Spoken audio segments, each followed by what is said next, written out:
What up? What up? Surprise live from me. Hold on. I think I might be getting an echo. Let me just make sure we got all this set. All right.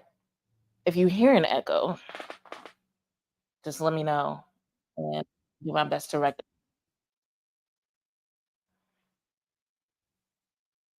So we've got Cowboys and Broncos. Looks like right now the Cowboys are struggling a little bit on both sides of the ball. I'm not gonna lie.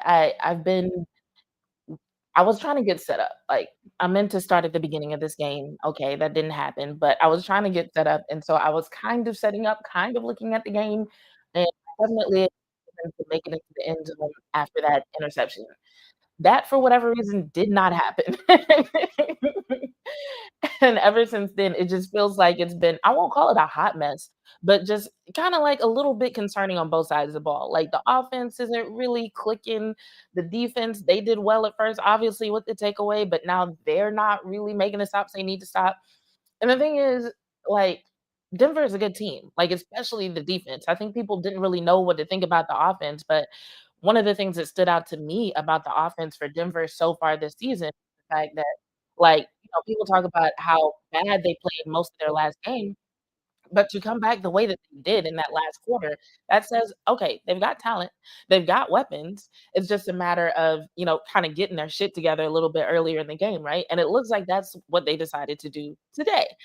Um, and so I was kind of concerned going into this game, and especially concerning the fact that, like, let's be real, the Cowboys need this. All the moves that they made, whether you agree with the moves or not, they have been making these moves in order to hopefully make a deep playoff run. Like, I know people saying, hey, they should rebuild. A lot of shit happened that puts some things into question as far as what they're capable of. But Dak Prescott has been playing this game too long. Everybody on that offense, especially, has been doing this too long to like sign the contracts that they signed and then be like, oh, yeah, rebuilding year. Um, so they need this win. They need to start putting together wins, like streaks of wins. They can't keep going this like on and off thing if they want to make it into the postseason at all. Much less like actually make a run into the postseason. And it's like the streaks don't have an implication for the postseason. That's not what I'm saying. I'm saying the same things that they would need to show in order to win this game are the same things that they're need to show in order to make a deep run into the postseason, namely defense, a consistent defense. Now, I'm kind of keeping my eye on a couple of things because part of the inconsistency has been, trying to get these guys to play in roles that they don't exactly excel at. And then part of the inconsistency moving forward is going to be how Eberflus moved some of these guys around in order to adjust. Like that last game was phenomenal. Don't get me wrong, but I wow, like lining Wolf up at edge so much could be a good move, but it's just how long is it going to take to get what he's supposed to do there consistently? And I'm watching Dak holding his helmet. Seems like he's having trouble hearing. If I had to guess what that gesture is suggesting. So being down 14-3 with less than 3 minutes left in the first quarter, not ideal. The Cowboys are really gonna have to nut up and come back if they want to get what they need to get out of this game. What is he doing? Is he running? All right, got a blocker. Cool. Ferguson blocking. I like the fact that Ferg and Dak kinda have a little bit of a connection because, like, Dak looked like he couldn't find anybody open, he started running, and Ferguson immediately was like, "Let me get this block." That's what we need from the tight end. That's why tight end is a quarterback's best friend,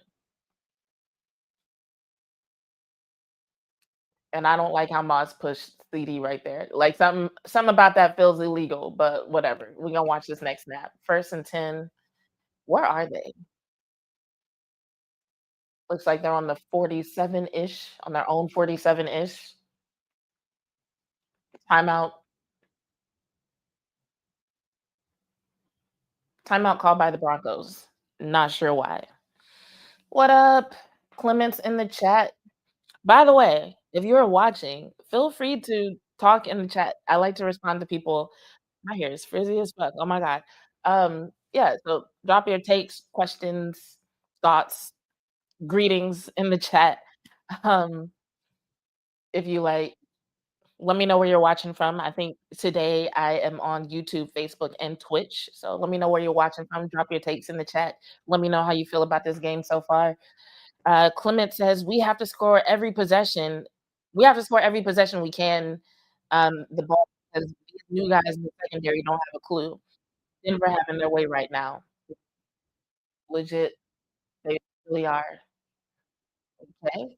Ooh. So gets the ball to Pickens, about 9 yards, 8 yards.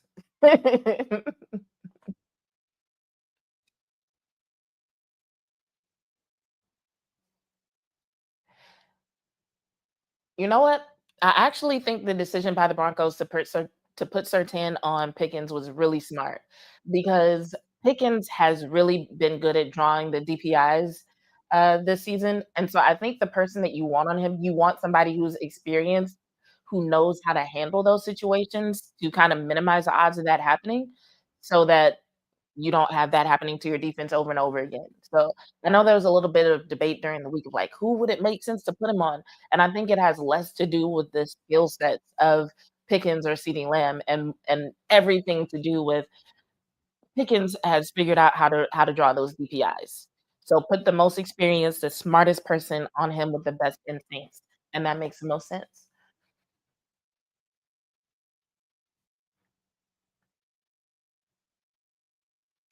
All right. So Dak was in shotgun. Get the ball to Turpin. I thought he got a couple yards on that, but okay, I guess it wasn't a completion. They're saying it's 2nd and 10.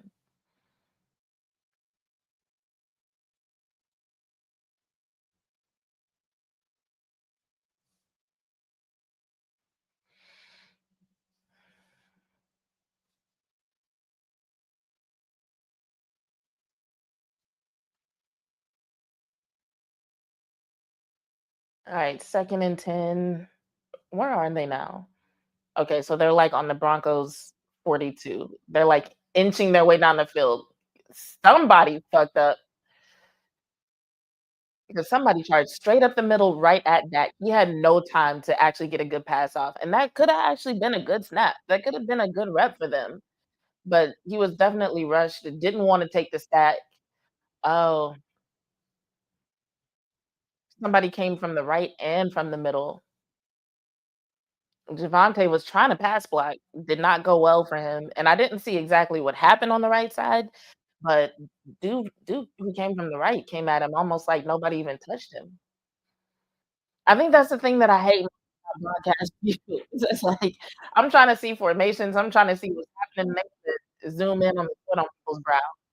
Okay, much better rep from the right tackle. Dak rushed it.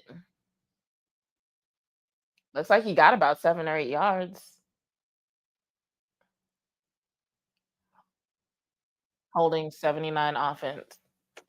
Well, I said it was a good job by the right tackle, not so much.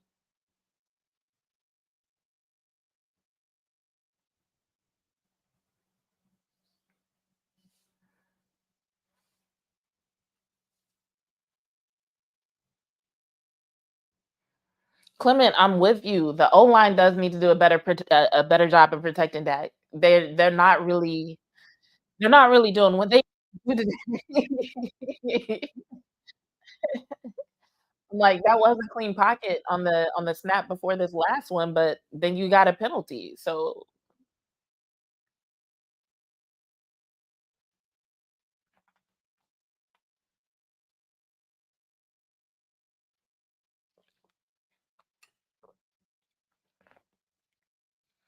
okay, I know this seems random, but the commercial that I'm seeing right now is for the Reese's Oreo cups.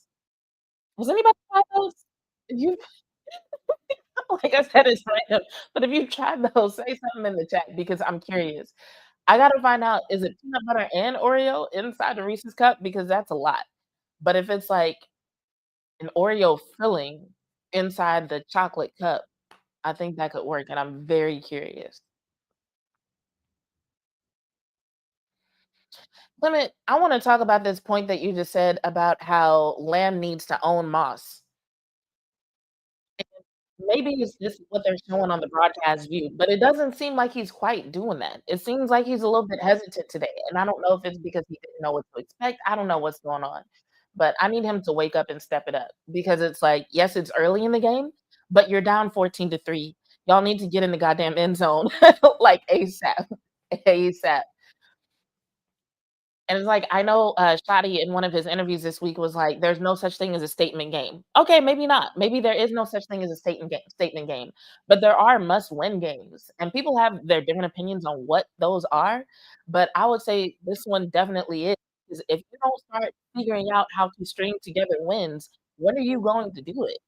If you can't figure out how to beat a team like the Broncos, when are you gonna do it? Because if you're trying to make a deep playoff run, this is at minimum the caliber of talent, the caliber of team that you're gonna be playing against, right? So I'm just like, if y'all gonna keep talking about, "Oh, we wanna make the playoffs, we think we can, yada, yada, yada," you better show us something, because this ain't it so far. Like, they showed Dak on the sideline earlier, I couldn't tell what he was telling his team, but I definitely made out the word "fuck," and I hope he's saying it again because damn.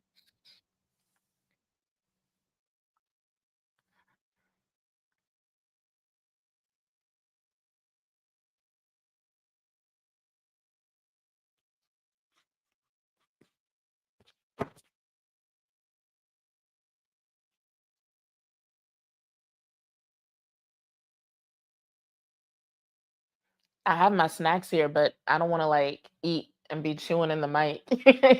Next commercial break, I might have some snacks, though. Last time I did one of these, I got hungry. Okay. Cowboys still have the ball. 3rd and 20. Jesus. Pass batted down. Who is that going towards? Illinois. Hmm. Not a bad decision, but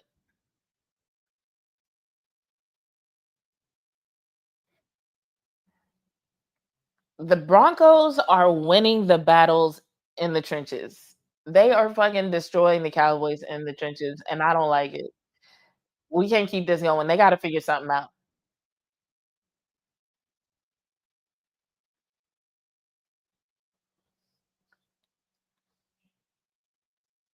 If the defense don't get a stop here.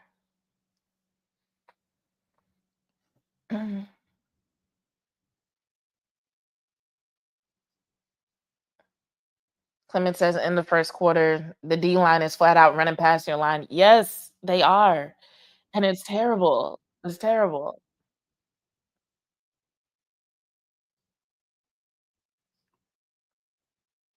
I don't know what the plan is. Hold on, let me tweet out this stream real quick. I might have some ex followers who want to join us.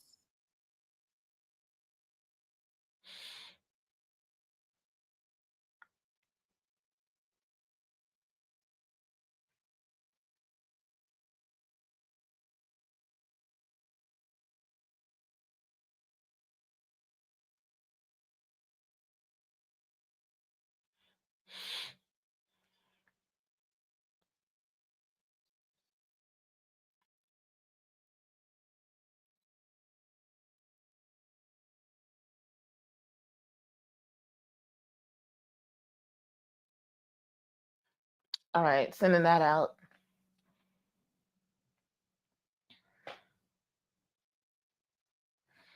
All right, Cowboys defense back on the field. Let's see. Broncos are at their own 11 and a half.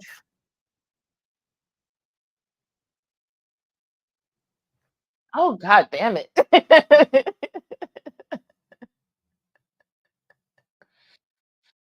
They got pressure on him, but they just couldn't get to him.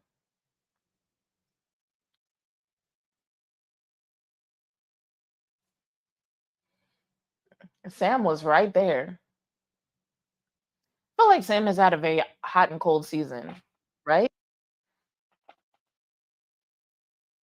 Like he had a really good training camp, and since the season started, he's done some phenomenal things, and then he's had some instances where it's like, "Ugh, I don't wanna see that again." Ugh.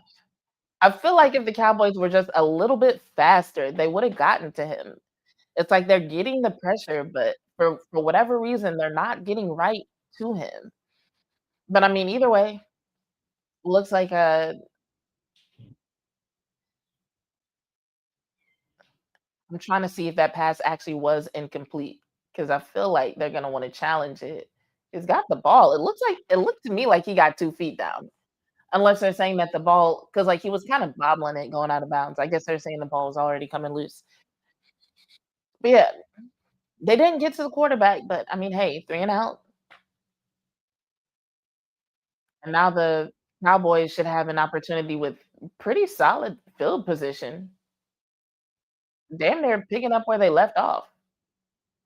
Damn near.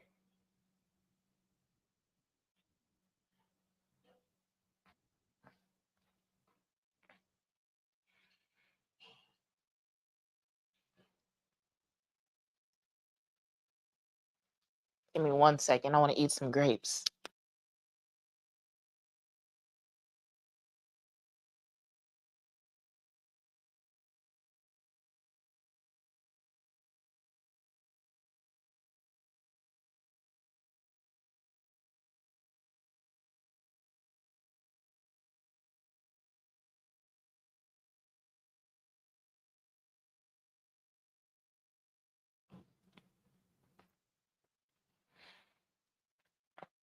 All right, when we come back from commercial, the Cowboys are going to be back on the field. I'm curious as to what they're going to do differently.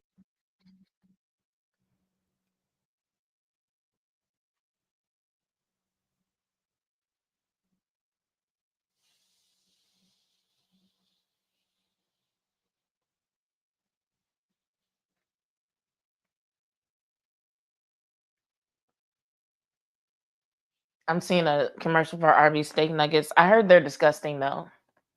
So like they kind of look good in the commercial, but like I've heard people say like they're terrible. Which makes sense because like Arby's microwaves all their meat. So it's like you can't have good steak nuggets that are microwaved. It's not gonna work.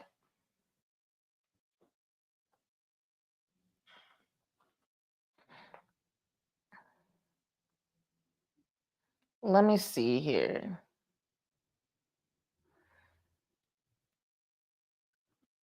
It looks like the Cowboys' probability of winning, according to Next Gen Stats, is back up to 30%.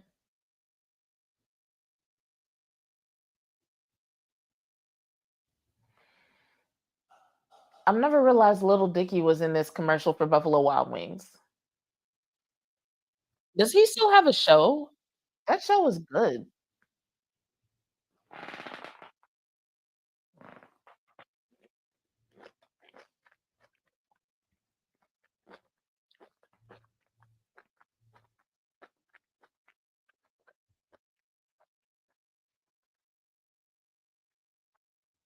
I didn't mute myself that time. I hope me eating an orange wasn't too loud.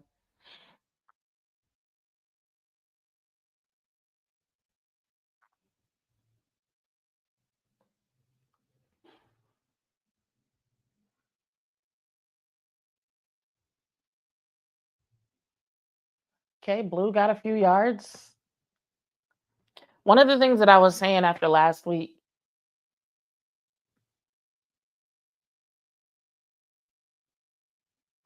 okay, 5 yard penalty on the Broncos. Number 98 was lined up in the neutral zone, so 3 yards there. But anyway, one of the things I was saying about better get your snacks ready for halftime. Um, one of the things I was saying about Blue after last week is that I feel like too many of his runs are oh, that was nice. Too many of his runs are 3 yards or less, and going from Javante to Blue is like a kind of a drop off in terms of production. But I did also say, like, we needed to see what would happen in future games as he got more comfortable and as he gets more snaps, because that was a relatively small sample size. Pickens is super physical. They weren't lying.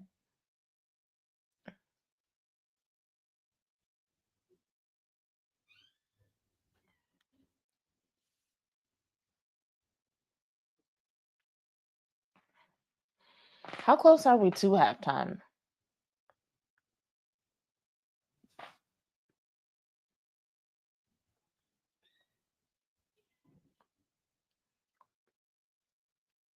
About 12 and a half minutes. That's cool.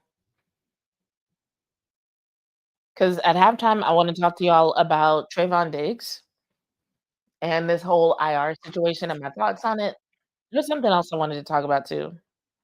I don't remember what it was, but definitely the Trayvon Diggs situation we're gonna talk about at halftime, because I have some thoughts on that. I had thoughts on it before he got put on IR, like, just the whole, "Okay, he has this mysterious concussion, and we think we're gonna trade him" thing. Like, I have thoughts on that whole entire thing that I wanna get into with y'all, during halftime. We got some things to talk about either way. We're definitely gonna talk about what we're seeing here. What the fuck is going on here?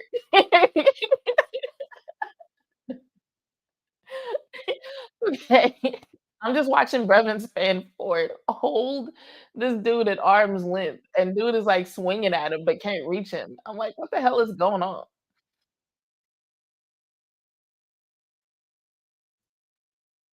I do like Brevin Spanford, though. I like him as a player,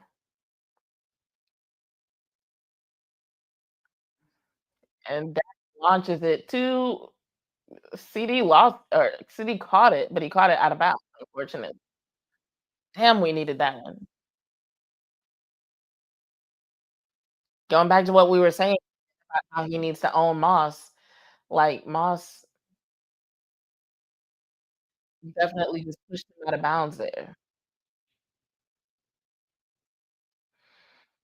CD has learned how to be more physical, but he's more finesse than physicality. I think that's another reason why it was smarter to put Surtain on Pickens, because on CD, you need somebody just physical enough to influence plays like that. CD got 1 foot down, but that's not enough. He got pushed out of bounds the rest of the way.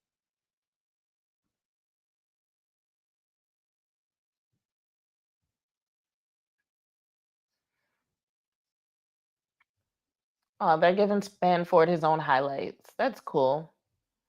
I feel like he's earned that. He is definitely a hero, they're not wrong. Like, the stuff that Brevin does for the offense is so funny. I need somebody to make me a gif of Brevin Spanford holding Mafunga at arm's length. But yeah, no, the stuff that he does for the offense doesn't really land on the stat sheet. Ooh, nice job, Pickens.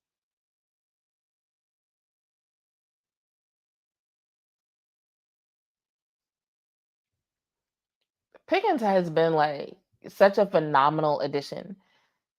Like, I remember after last season, so many people saying how the Cowboys needed a wide receiver too, you know what I'm saying?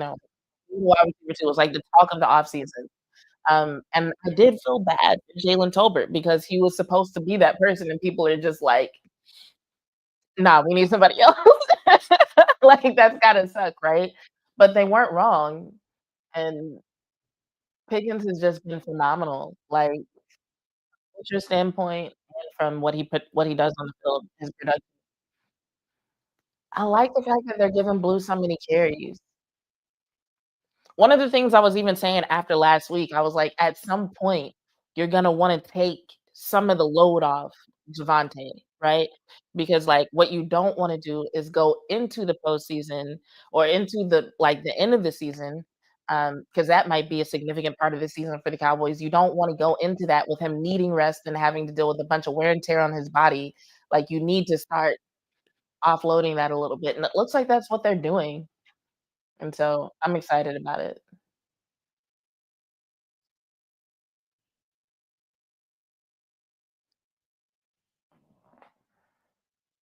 Hold on, I can't see your comment on my phone, Clement. Oh, no, that is Mr. Fontaine. Hi, Ricky. Thanks for joining us in the chat. Um, Ricky Fontaine says Jadon Blue looks like he is tiptoeing out there. I know what you're talking about. I've seen that. And I don't know why he's doing it. I don't know if he's really conservative. I feel like part of it has to do with timing. Like, I'm thinking that he is not comfortable with the timing between him and his blockers, and so he's being really hesitant. Did he get it? Did he get it? Did he get it? Ah,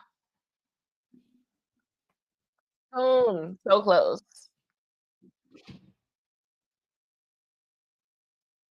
Show it again. I feel like he got it. Okay, he was short. He was short. Um,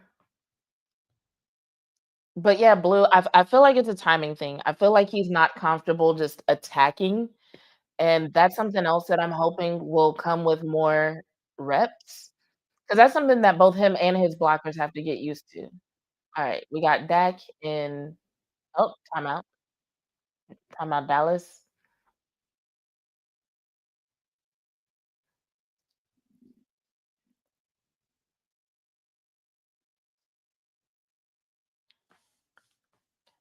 But yeah, I think it's just one of those things where he's gonna have to, like, they're just gonna have to work on their chemistry there. Now, if he's still doing it by, like, the next game, then that's gonna be an issue.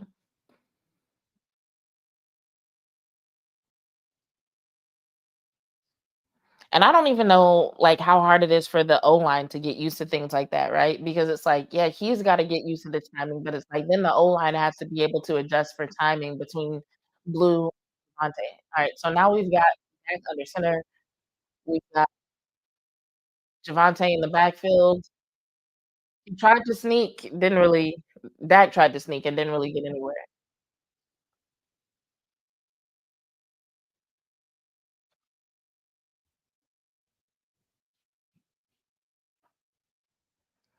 It kinda looked tush push-ish if an offense were to practice the tush push, like, once and try it. I don't think that's a move for us Cowboys. Let's try something else.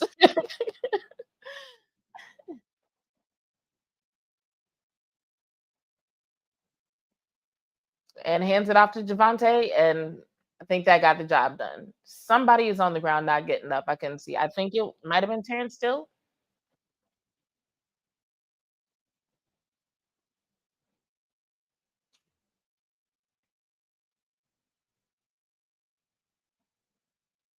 Yeah. Oh, it looks like somebody rolled up on Terrence Steele's leg. Did he ever get up?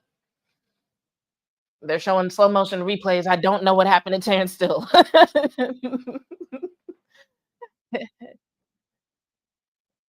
Okay, they're not saying anything about an injury, so I'm guessing he got up and walked off.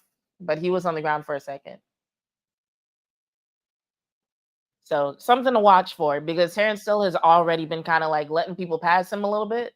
So if he's got something going on with his ankle or knee because of what just happened to him, that could be a problem. So definitely something I'm gonna watch for next possession. Hopefully, whatever happened, he's handling that right now, and they can tape that up or whatever it is that they need to do.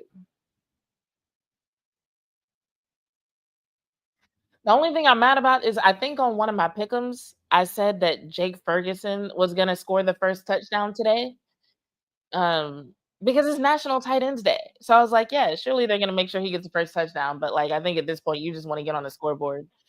Um, but I do think that on one of my daily fantasy things, I did have Javante. So yay! I literally just started playing all this like fantasy and pick'em shit like a few weeks ago just to see how I do. To see what strategies make sense. And so it's kind of fun. I try not to like bet too much because it's like I see how people get about like their parlays and the fantasy sports, and it turns people into like really terrible fans. Like people go on social media saying like some really terrible shit just because like they lost some money. So it's like I don't want to bet an amount that I actually care about ever. So it's like if I win a few bucks, cool. And if I don't, I'm I'm not gonna be compelled to go on social media and, like, start cussing out my favorite players, you know what I'm saying? Ricky says we needed that in the worst way, facts, and they need to do it again. Exactly what just happened with the defensive stop and the offense scoring, we need to do the same thing, like, again. We need to figure it out, and then we need to, like, get the offense on the field, go down the field, score. We need that. Ricky says, "I just do $20 $20 a week and leave it alone." I think that's smart. I like whatever your number is, I think it's a good idea to have a budget, and whatever that budget is, just do that, and that's it. Unless you start winning, and then you can kinda like if you start winning, you can kinda like play with the money a little bit. Because like, on Prize Picks, I think I won like 60 bucks. And so I did start betting a little bit more, mainly because I'm trying to try out strategies. I think, like, what I wanna eventually do, um, is teach women how to do sports betting. Not that it's only for women, and most of my audience is men anyway, but it's like, I've been seeing women on social media saying stuff like, "I need a man to teach me how to do these parlays," and I wanna be like, "Bitch, you don't need a man. You just need to watch sports enough to know what the fuck makes sense." Because, like, on Prize Picks, you can see what other people's picks are, and sometimes they do things that, like, make no fucking sense. Like, they'll have, like, 2 star players on the same basketball team both going over whatever the line is, and I'm just like, "Well, that would be crazy, especially considering the team that they're playing against has a really good defense, like, why are you doing that?" So it's like, if you know enough about sports to know that things like that are dumb, you won't lose that much. And then there's the other just, like, statistical stuff, like, you know, it's better to do especially when you're just starting out, it's better to do, like, a 5 or 6 pick flex than, like, a 2 or 3 pick, power play, just little shit like that. So I'm like, "Okay, maybe I can, like, put together some tutorials or, like, some reels or something and start sharing some information with the ladies that men are welcome to listen to as well." But I feel like a lot of men have their guys who, like, they like to listen to, like, I've seen some YouTubers who talk about, like, fantasy shit, and they get deep into the weeds with, like, the numbers and what they mean and the strategies, and I'm just like, "I'm not quite there yet. I'm not betting hundreds of dollars a week."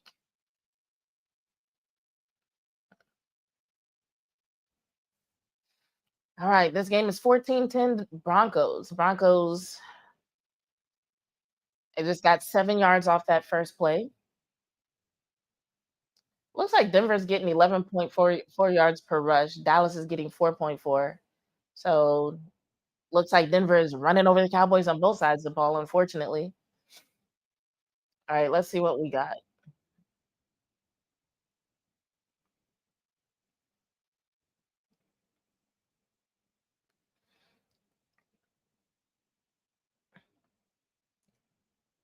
So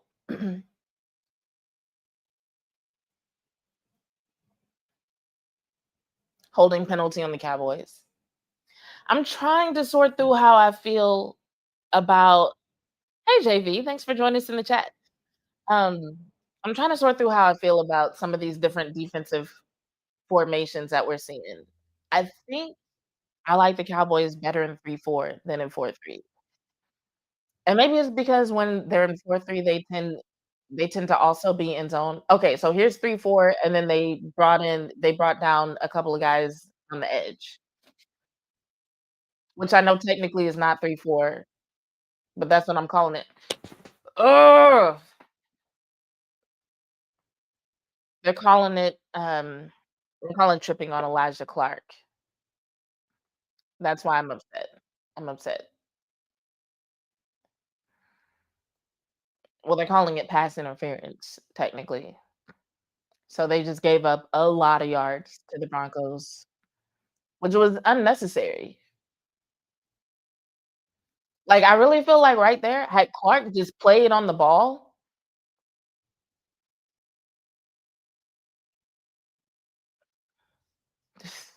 Lou Fowl is annoyed. I feel like had Clark just played on the ball, they would have been just fine.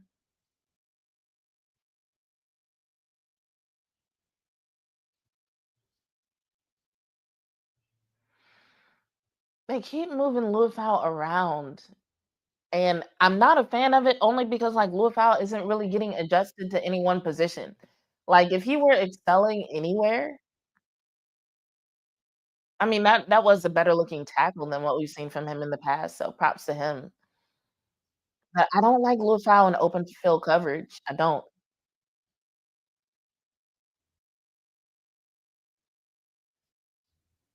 Alright, we've got 4 linemen, Solomon Thomas, Osa. Oh, Jesus. Oh, that was a false start. Yes? No? Encroachment. God damn it. The Cowboys are fucking up. These pre-snap penalties are kicking their ass.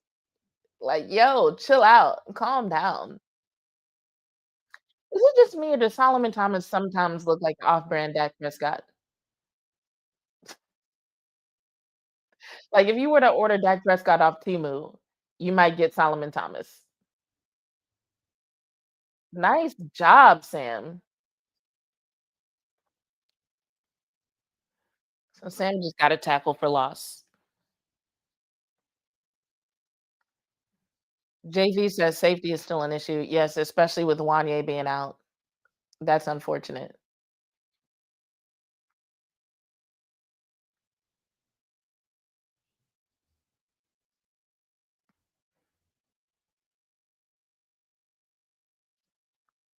All right, let's see what we got. Second and goal.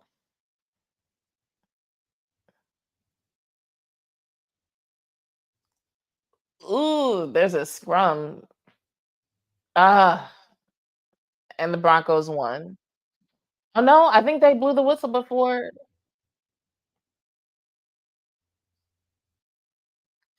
I think they blew that whistle early.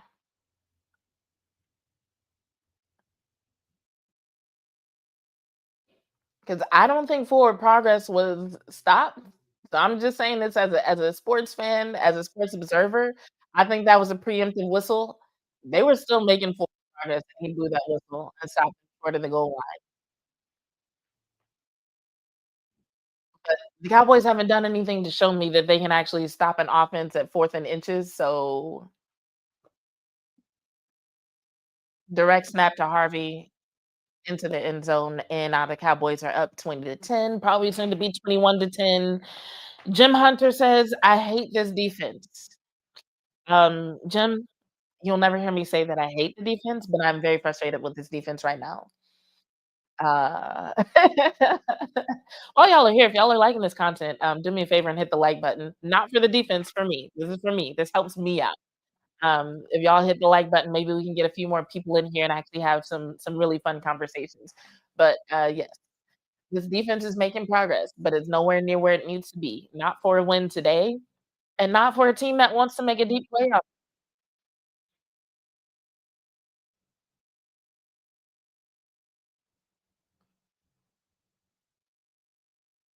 Okay, so it's a personal foul called on Sam Williams. So the Broncos have elected to go half the distance to the goal line to 2-point conversion. And it looks like Sam just, like, mushed somebody in the face. I don't know why. I don't know why he did that. That's, like, the last thing the team needed. And it's crazy because, like, this is the type of shit that people didn't like about Sam the last time he was healthy, right? The fact that he would, like, do phenomenal things. Okay, so luckily the two-point attempt was unsuccessful, but there's another flag, so let's wait and see what happens. But it was the fact that he would do phenomenal things, but then turn around and get, like, dumb penalties. Like, that's what Cowboys Nation hated. Okay, so the penalty was on the Broncos, ineligible man downfield. Cowboys smartly declined it, so no 2 points for them, so score is 20-10. We'll see if that comes into play. They needed that extra point later in the game. But, yeah, I need Sam to be smarter. And he's shown the potential to be smarter, like, in terms of what he's doing well, it seems like he's playing faster, he seems like he's playing smarter, it seems like his instincts are way better, and so, like, I understand why a lot of Cowboys fans are really loving God damn, my hair is frizzy as fuck. I understand why a lot of Cowboys fans are really loving Sam Williams, but stuff like that, I need him to cut that shit out. Ricky said, "These refs are calling anything against the Cowboys." So, Ricky, I feel you, but I haven't seen them make any bad calls, though. I haven't seen any calls that make me say, like, "You know what? The Cowboys didn't deserve that," or, "Oh, that was like a ticky-tack call." Like, everything that they're calling, from what I'm seeing, is stuff that the Cowboys actually did. So, I feel like it's less that the refs are calling anything, and more so that the Cowboys need to stop doing dumb shit. Like, the encroachment, that was the Cowboys. All these pre-snap penalties, Cowboys. Sam Williams missing the dude in the face, that was blatantly obvious, and that was his fault. That was on the Cowboys. That wasn't the refs just calling ticky tack shit. That's the Cowboys doing dumb shit. We can't be mad at the refs. especially when it seems to be like the refs are they're being very particular both ways. Like, it took the Broncos a whole extra snap to get that last touchdown because the refs preemptively blew their whistles and canceled out a lot of their forward progress. JV said, "I'm out on giving Sam Williams grace." JV, it feels like your grace has been in really short supply this whole season. I feel like a lot of your comments this year have been a lot of you just being like, "Done with these dudes." I feel like in the past, you've been a lot more forgiving, and for whatever reason this season, you've just been like, "Nah, I'm not playing that shit." And I mean, I'm here for it by all means. I'm not gonna say that I'm giving Sam Williams grace because he should know better. Uh, they all should they all should know better. But I'm not quite at the point where I'm like, I hate him. Like, I've seen some people say, like, "Oh, Sam don't need to start anymore, sit his ass on the bench." Like, I've seen shit like that from people, you know what I'm saying? So I'm not there. I'm not there with Sam. Um, but if he does something else dumb like that in this game, I might be right there with you, JB. Like, give it a couple quarters. The outcome of this game might determine a lot when it comes to how I feel about, certain players who are on my favorite bubble, like Sam Williams. Sam Williams is definitely on my favorite bubble. Like, there are some people, like, there's nothing that they can do to make me hate them. Osa, I can never hate him. Brevin Spanford, Solomon Thomas, I could never. CD, Dak, Javonte, like, they would run the ball into the wrong end zone for me to hate them. Oh, this horse is so pretty.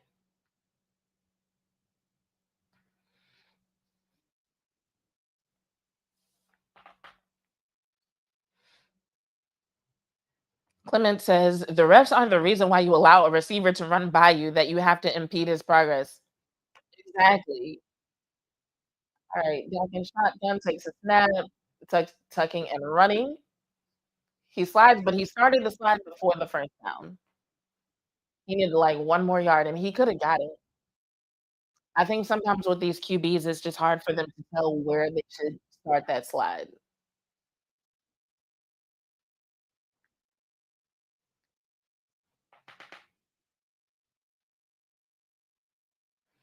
JV says, "I haven't dogged Sam Williams all season, but I also never agreed with that Sanborn acquisition. I still never liked Jalen Murray either, but I still support my Cowboys as well as you." Thank you. I appreciate your support, JV. But no, I wasn't saying that you dogged Sam Williams all season. I'm just saying, like, in general, like, when it comes to the team as a whole, like, been like, you've had more of a tendency to, like, be vocal about what you don't like. But maybe it's because of what you just mentioned, because a lot of the conversations that I've had on in my content have been about the linebackers. So maybe it's just been your, distaste for Sanborn and Murray coming out, and I just been picking up on it, like, "Dang, JV is an unhappy man." Clement says, "5 pre-snap penalties in the first half of the Cowboys." Yes, this is bullshit. I need them to do better. Alright. What the fuck? Pass batted down. That was a 3rd and 1. I feel like they need to go for it. I feel like on this 4th and 1, with 2.5 minutes left in the 2nd quarter, I think the Cowboys just need to give the ball to Javonte, let him get this yard, and then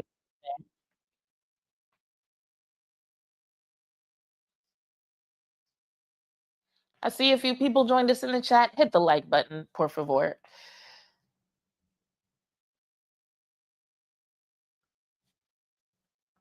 Lee said, "You can't LOL, you can't hate no one on the team." Lee, are you saying that because of who I listed as my favorites that I can never hate? I do have a lot of favorites. I'm a fangirl at heart, don't get me wrong. Like, when I first started this podcast, it was, like, all fangirl all the time. I have had to learn how to do, like, sports analysis and be a little bit more discerning, um, in my judgment of the Cowboys. So, you're not wrong. There are a lot of people that I'm like, I could never hate, but it's my team. These are my favorite players. Not like it's everybody. There are some people that I could hate, like, I don't think he ever would do it, but George Pickens could make me hate him. Janon Blue could make me hate him. Practically anybody on the O-line right now could probably make me hate them, and they're really close to it with, uh, how they've been letting people get to that today. What the hell was that? Nobody was anywhere near Evans. I feel like he got, like, 4 yards a yak. Had he a little bit more aware. What the fuck is that? Cowboys. JV said, "If it's a 70-yard field goal, kick it." I do hope that, Brandon Aubrey gets that chance.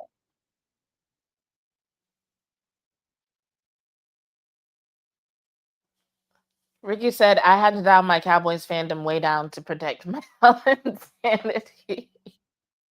I feel that. I feel like I'm the opposite. I think because I've always been, like, more of a fangirl type, it's easy for me to be, like, a huge fangirl and still protect my sanity 'cause I'm used to it. I'm used to being disappointed. I grew up a Saints fan, by the way. Like, I grew up in Louisiana.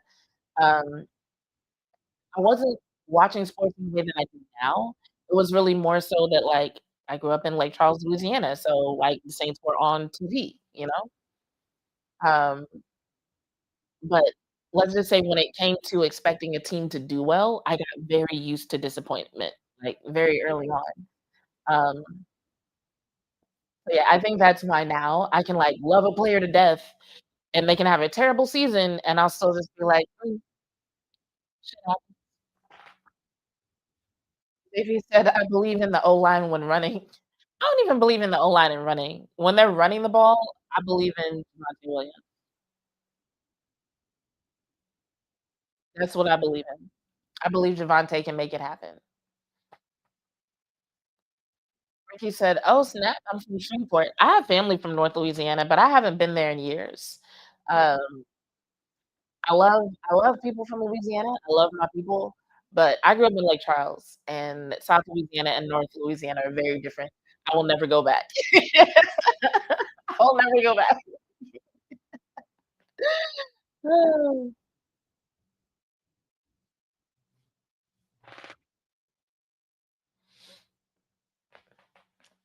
2 minutes. Thanks for the heads up, Clement.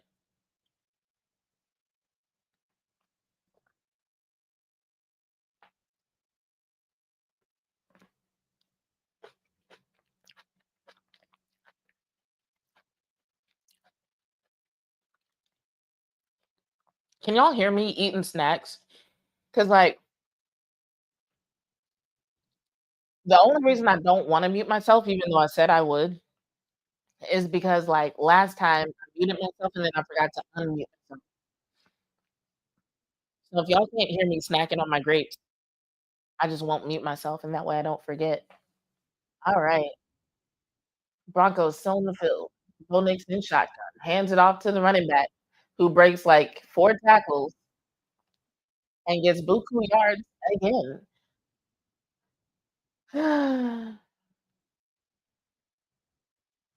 Early in the season, I really thought that the Cowboys were gonna improve in terms of stopping the run, but it's just not happening, especially not for some reason, when they have 4 up front, it's just not happening. This other formation that they do, and I don't know what it's called, so, like, don't judge me, but it's like when they have the 3 linemen and then the 2 edges, when they're doing that, they do a way better job. Like, I mean, obviously, like, it's 5 dudes instead of 4, so that helps, but it's just like, it's just the 4 up front. I don't know what is happening. I don't know if they can't see the running back. And I think another thing I think one thing that is happening is that they'll have just the 4, and almost every time they do that, the linebackers, single one, they drop back, you know? So there's, like, nobody who's there waiting to stop the run. Like, they usually do these, like, little, like, 5-yard, 7-yard pitches underneath and then just, like, let the target run at 4 yards if they want. There's just even so many opportunities for things to happen underneath when they do that. I don't know why they keep doing that. Because it's like, while I don't expect them to play man, like, 100% of the time or anything, I'm like, whatever the fuck you call that thing that they keep doing, 'Cause I call it parting the Red Sea because that's what it looks like. It looks like you have those 4 guys rushing and then everybody else goes backwards. Like, this whole section right in the middle of your defense is just, like, easy to pitch the ball out to whoever, and there's just nobody covering that, or if they are, they're, like, yards and yards away from the target. And I'm just like, "If I'm a quarterback and you wanna give me 5 yards, 10 yards every snap, okay, I can do that all day." And I'm just like, "You don't you may not have to eliminate zone, but that shit, whatever you call that, stop doing it. Stop. It's terrible. I don't know what it's supposed to look like. I don't know what's supposed to happening, but what is happening every fucking time is fucking disastrous." Okay, see, this was a little better. If they could just tackle. But that was a little bit better, where they had, like, 2 I think it was 2 linebackers who came down, and then the other 2 stayed in open field coverage. That made a little bit more sense.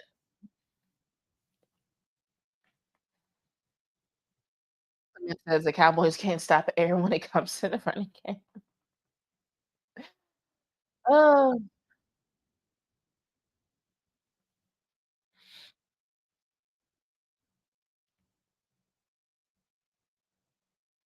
is this dude's name Batty?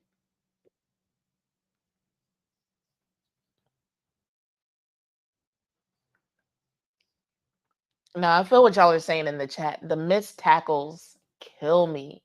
Kill me.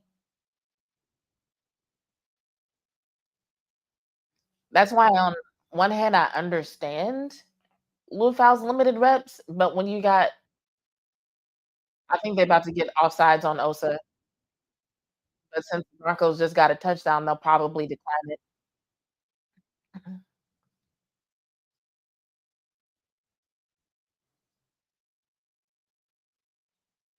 Yep, offsides on Osa. The linemen have been really jumpy today. I'm guessing at some point during the week, they got a sermon about trying to, disrupt Bo Nix's clock, trying to speed him up a little bit.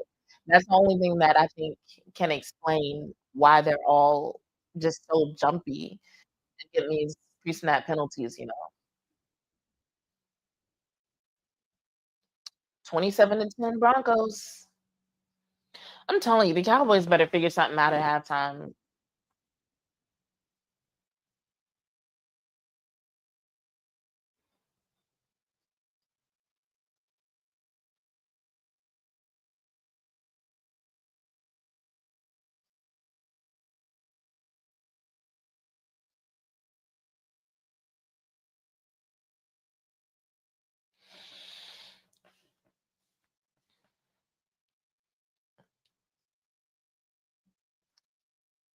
I just don't know what to say about that one. Traqueezy just got beat.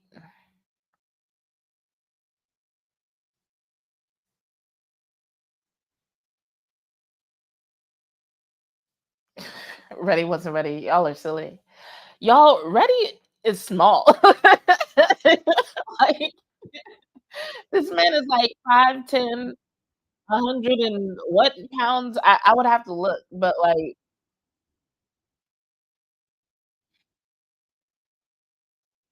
when they brought Reddy Stewart to the Cowboys, I was like, "Okay, what are they gonna do with this guy? If they believe in him, I'm not gonna just doubt him off jump." I feel like Reddy deserves their chance, but, like, what exactly is the plan here?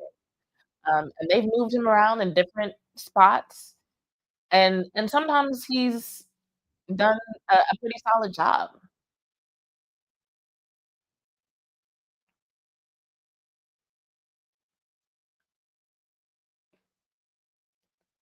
But yeah, getting exposed by a rookie, getting exposed by anybody, I can't really say I'm that surprised.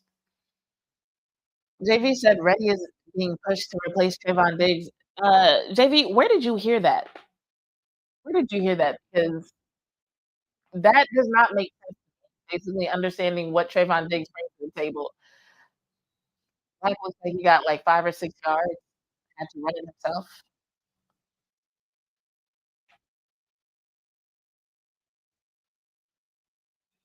JV said, "Name any CB that's who's being pushed to replace Diggs." I don't think they're expecting any of these guys to replace Diggs. That would be asinine. What I do think is that hopefully, or I'm not gonna say what I think. What I'm hoping is that they're looking to trade for someone to replace Diggs, and in the meantime, they're just trying to do the best that they can with what they have. Having the field goal target line at the 48 is crazy.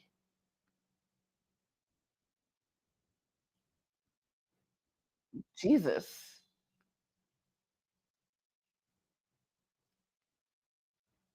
They just beat the shit out of Pickens, which I get it. They didn't want him they to be going backwards, so that the time would keep going, and now the Cowboys have used their last time out. Which, like, if they make a field goal here, that'd be cool. Props to Aubrey if he can do that. Um, that would be dope, but as far as the overall score, like, they're still in huge fucking trouble, so I'm not even really mad at the fact that they used their last time out because in terms of what they need to change coming back after the break, doesn't really change anything.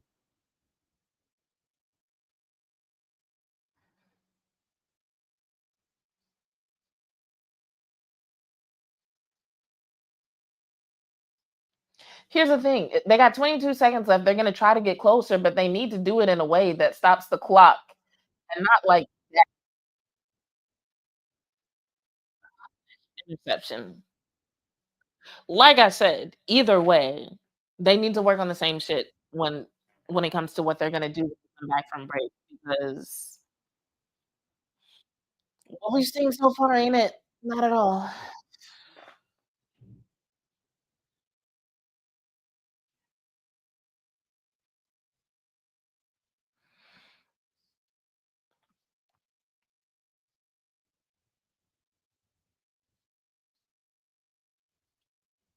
But anyway, speaking of Trayvon Diggs, at halftime, I'm gonna talk to y'all about the whole Trayvon Diggs timeline.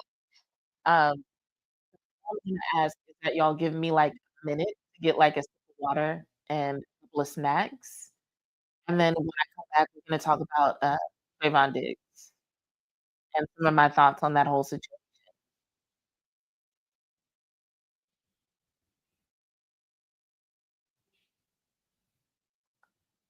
Alright, Imma be right back.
Alright, and we're back.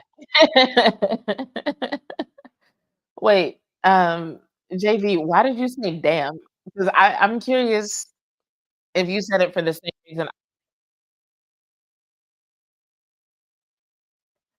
you saying it because of the interception or because of something else?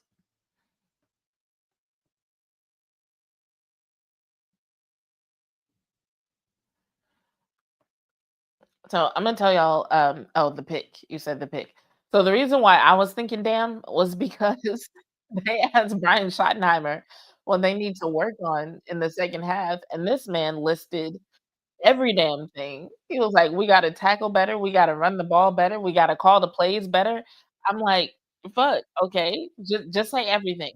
Just say okay." But while we're on this commercial break, if you see me randomly pause, it might be because they start I think one of my roommates broke something. Um, but if you see me randomly pause, if they start talking about the team again on TV, I'm gonna listen to what they're saying. But let's talk about this Trayvon Diggs situation while we have a break. So here's my thing about it. When he was first announced as being in concussion protocol, I didn't really trip over it. A lot of people were really suspicious, but I didn't really trip over it because as a fitness professional, and as someone who used to play roller derby, I know some of the stats on concussion. So, like, almost 3,000,000 Americans every year have concussions. About 21% of those are reported as having happened at home. I'm like, "Okay, hundreds of thousands of people every year have concussions resulting from at home." I'm not gonna trip over Trayvon Diggs. However, with the people who were saying like, "Oh, this is a conspiracy, like, it's a cover up, they're planning to trade him, they're trying to keep him away from the team."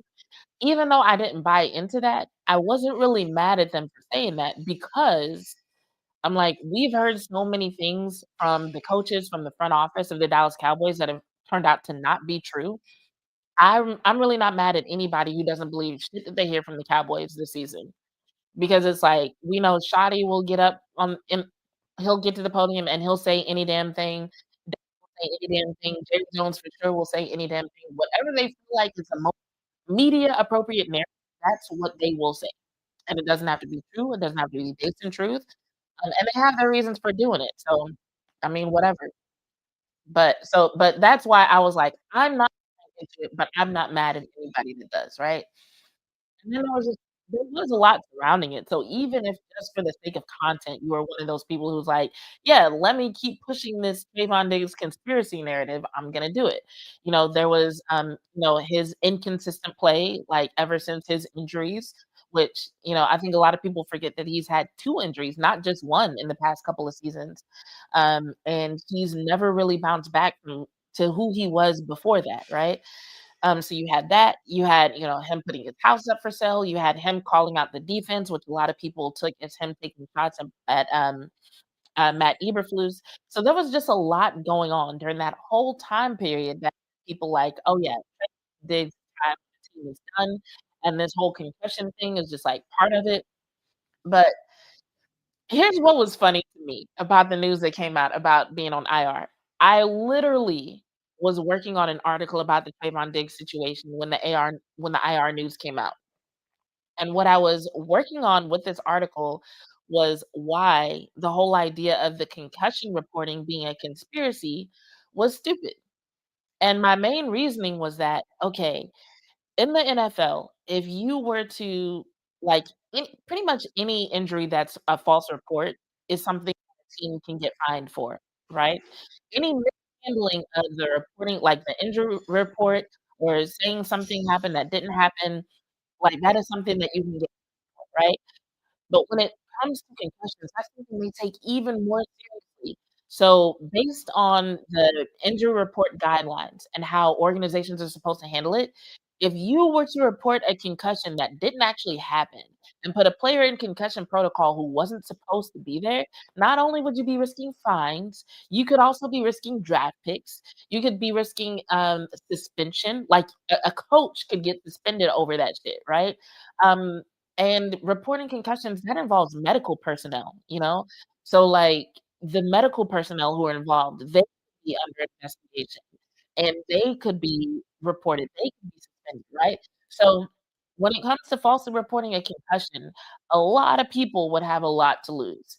Um, and JV, I know you said Belichick did it regularly, but here's the thing, concussions cannot be proven in the sense that they can't scan your brain and say, "Yes, you have a concussion."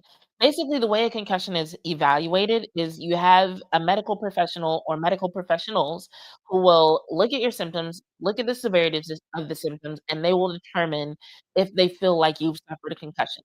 So you may suffer brain trauma or some type of head injury that may or may not be called a concussion depending on what your baseline is and who's evaluating you, right? So some of the convenient timing that we see when it comes to injuries, when it comes to concussions, when it comes to players being placed on IR, that's basically teams having uh, enough support to say that a player is injured, and people really can't say whether they are or not. So even if they do, like, overdiagnose, you can't say it was a complete misdiagnosis. So that's why with this Trayvon Diggs situation, I'm like, in order for them to have reported that he had a concussion, he would at least have to be showing symptoms. You know what I'm saying? It couldn't be that they just completely fabricated this whole entire thing that simply would not work. And in my article, what I was gonna say, if they were planning to trade him and they were using some kind of medical designation to keep him away from the team, then it would make more sense for them to blame it on his knee. He's had multiple knee injuries the past couple of years, so why would they risk everything that they'd be risking of this team to blame it on this mystery concussion when they could just say it's an issue with his knee and that would actually be plausible? Literally, as I was proofreading this article, the news came out. Trayvon Diggs placed on IR. Oh, and it's not because of the concussion. It's because of his knee. And now this looks extra suspicious because it's just like, how do you have okay, a concussion from an at-home accident? Like I said, hundreds of thousands of Americans experience that every year. But what the fuck happened to his knee that caused the flare up of this injury while he wasn't even supposed to be practicing?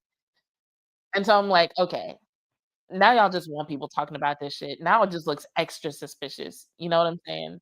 So, like, once that happened, I was just like, okay, scrap this whole article. I'm not even writing about it anymore because even though I was of the mindset that maybe there is some kind of plan to trade Trayvon Diggs. Maybe there is, but the concussion is also real. That's where I was going with it. I'm just like, with all this shit, there's no point in even having this conversation anymore.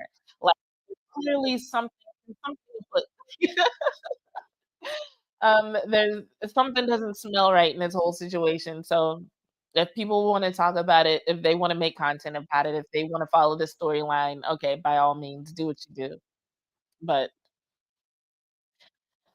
it's just crazy. I just wonder what happened that was that bad. Like, was him speaking publicly about the defense, was it that bad? Was it a combination of, him taking up for Micah and him speaking out about the defense that was bad? Because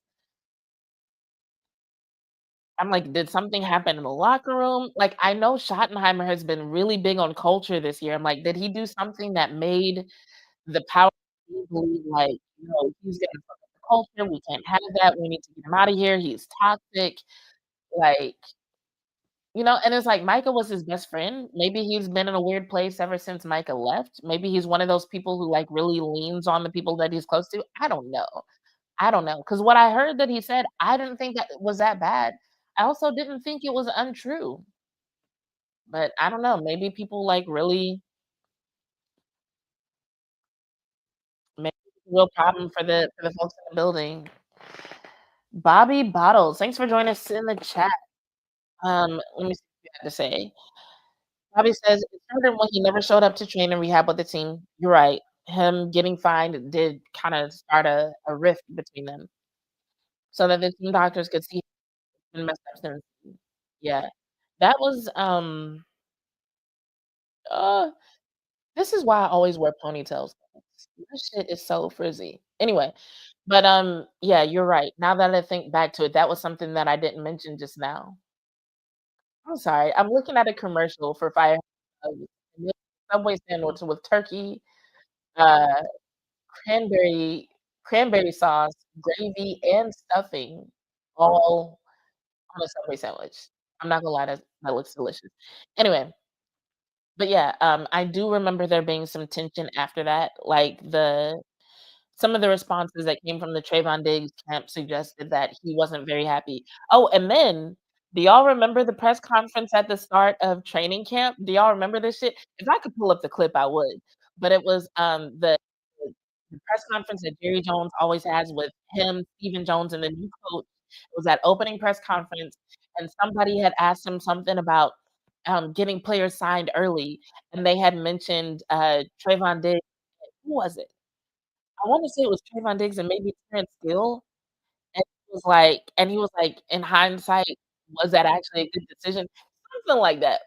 But it was basically something Jerry Jones said suggesting that, like, he regretted signing Trayvon Diggs or, like, Trayvon didn't deserve the money or shouldn't have, like, gotten that extension or something like that.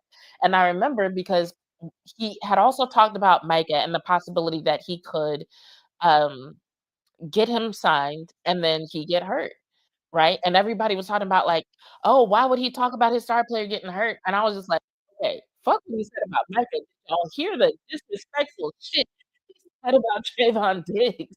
Like, why are we not talking about that?" I remember it came off. I wish I could remember the exact words to pull up the clip because it came off disrespectful as hell. And I was just like, wow.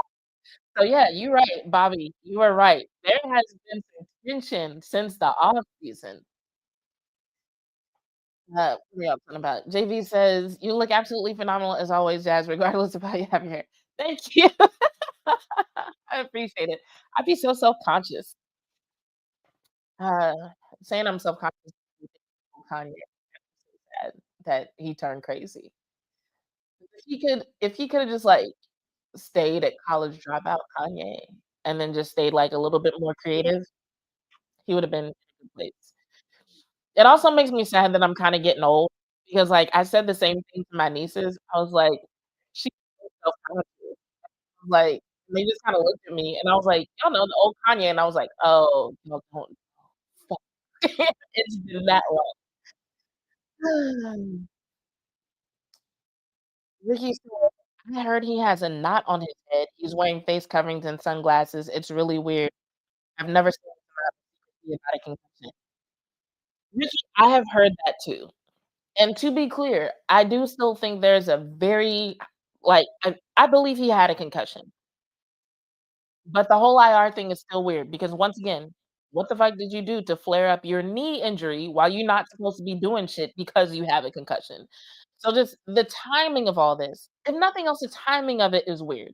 The timing of everything that has happened, the entire Trayvon Diggs arc this season, if you will, is very so it's like it could all be legit. It could all be legit. He really did have a knee problem. He really did have a concussion. They really did say water under the bridge with everything that happened after the offseason. I can't blame anybody for telling the storyline, for talking about it, because at this point, it's just like the whole arc is weird. You know what I'm saying? It would be like if you're watching Naruto and the Sasuke arc happens, and then but then at the end of it, you find out like, oh, he didn't really switch up sides because of this weird shit that happened with his favorite class. He actually just, like, was dealing with a lot of pressure from school and, like, took a break. Like, that's how weird this is. It's like Sasuke level suspicious. It's like, "Where did you go and what happened?" type shit.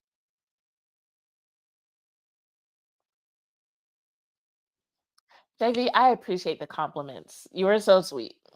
And I mean that sincerely that I do appreciate it. It's like, what people don't know is that I have no friends here, and I work by myself. And so there's nobody here to give me compliments on a regular basis. So literally the only compliments I get are when I come on YouTube and one of you guys says something nice to me. So thank you. I appreciate that. He's on the run. He gets the first down and then some, sliding again.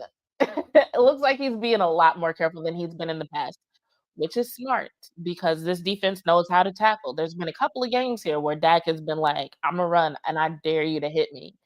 But it looks like today he has remembered to slide. That's good. JV says, "I want to see more of Flournoy."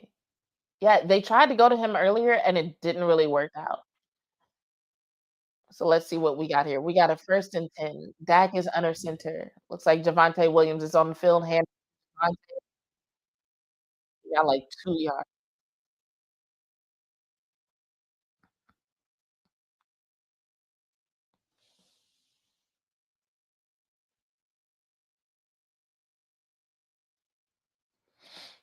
They definitely have Javonte's number today. He's not getting those long runs like he normally does.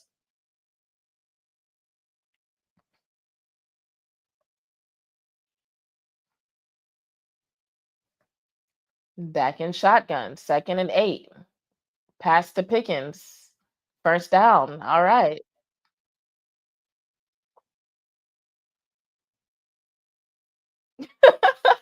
I don't don't know what Pickens was saying or what he was doing, but that ref definitely grabbed him like, "Hey, young man, don't get yourself in trouble. Come with me." I've I've never seen that before.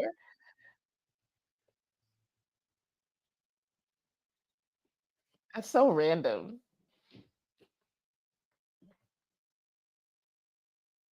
Yeah, what happened to Sertan? I know he had, like, an injury scare.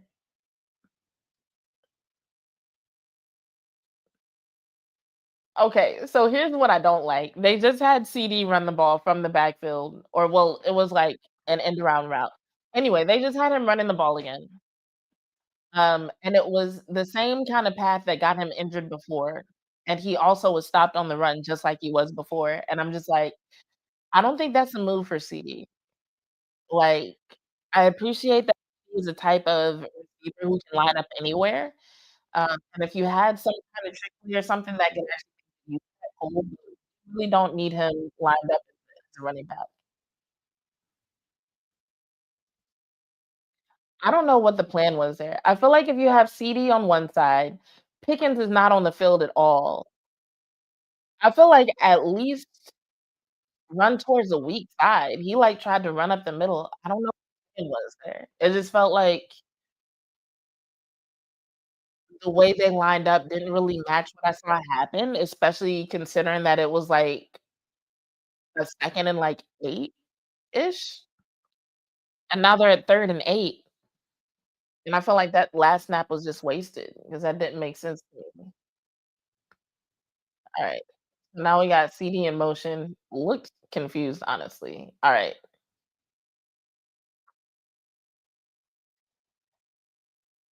So he got the ball to Lamb, but he was stopped, like, 3 yards short. Well, 2 yards short, apparently. And the only thing I don't like about Lamb is that, like, Lamb has not been playing very physical today.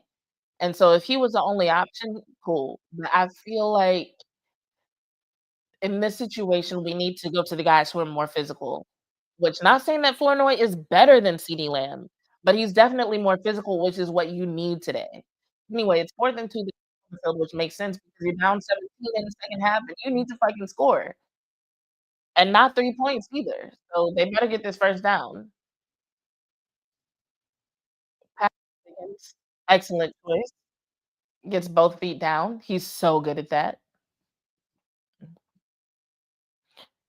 If Pickens okay, so if this is My Hero Academia and Pickens had a quirk, I feel like his quirk would be controlling gravity because dude seems to be able to levitate himself above defenders when he needs to, and when he needs to get his feet down, he does it with precision.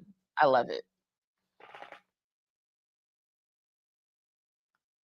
JV said Shotty wants to be fired if he continues trying to use CD Lamb as a RB. I believe it. I don't think like Jerry Jones does not like his star players getting injured. I'm looking at the Broncos defensive coordinator, hoping that Pickens didn't make that catch. That was just a funny reaction. And we got an injury on the Denver side. Looks like one of their, I'm assuming that's a lineman. He's a big dude, number 99. I don't know the Denver roster like that, y'all. So,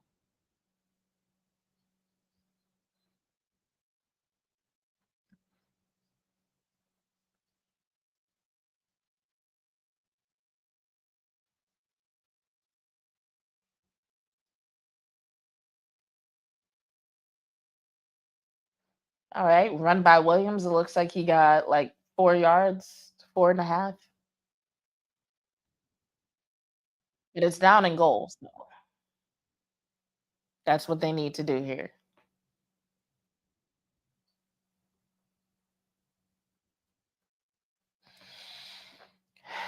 In the end zone. That's what we need.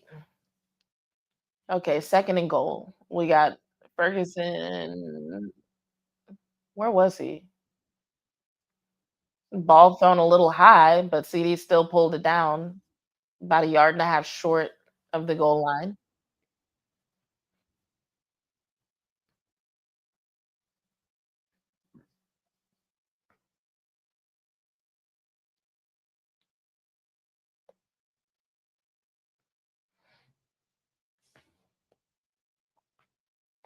All right, 3rd and goal. They're the like yard and a half line. Dak is in shotgun. Javante Williams right next to him.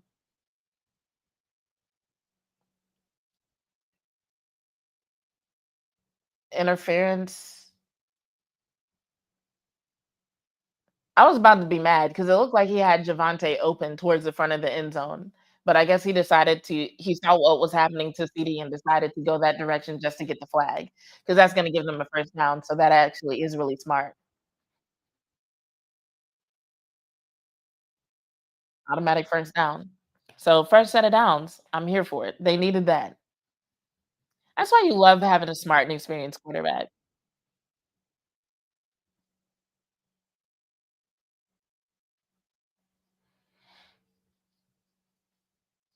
All right. Dak's under center. Hopefully they don't try a quarterback sneak again. That did not go well. Hand it off to Javante. It looks like he got it. No, they're saying he's a little short.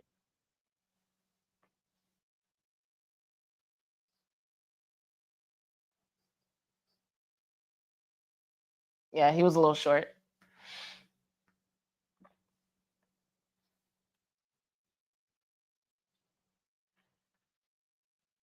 Ricky said, I think Pickens is pricing himself out of Dallas week by week.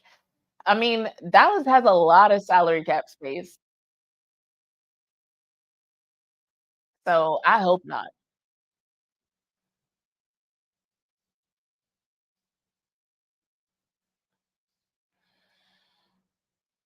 Oh, wow. They called another pass interference on Moss against CD. I didn't think that was another pass interference, but that's gonna be a whole nother fresh set of downs. Ooh. I didn't think it was. Hold on, let me see this again. Okay, that's definitely one of those situations where I think if he'd had the awareness to look at the ball or look towards the ball, look in the direction of the ball, he could have gotten away with that.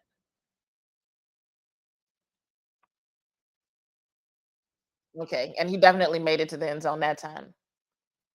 So props to the Cowboys for getting the touchdown, but also it shouldn't take you 6 goddamn tries. What the fuck? Like they got what they needed, but had it not been for those pass interference calls, would they have? Or would we have seen Brandon Aubrey out there again? Oh boy. Okay. JV said, I just heard that the Cowboys cap space is negative 9 million. Negative 9 million? What? What happened? I know they've made some signings. Hold on. I'm about to actually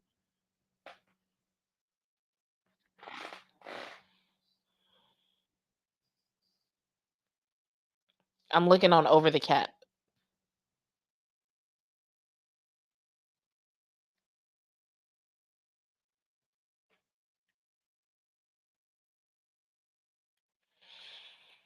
Okay, I'm looking at overthecap.com, Dallas Cowboys salary cap. From what I see here, the team cap space is 31,137,515. So unless they made a big ass signing like 5 minutes ago, they've got plenty of cap space. Don't scare me like that.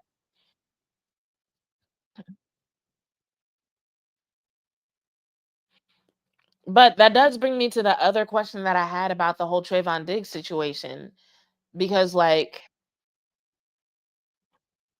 why would they devalue him if they're trying to trade him? Like, to say he has a concussion and a problem with his knee, you're basically asked to be lowball.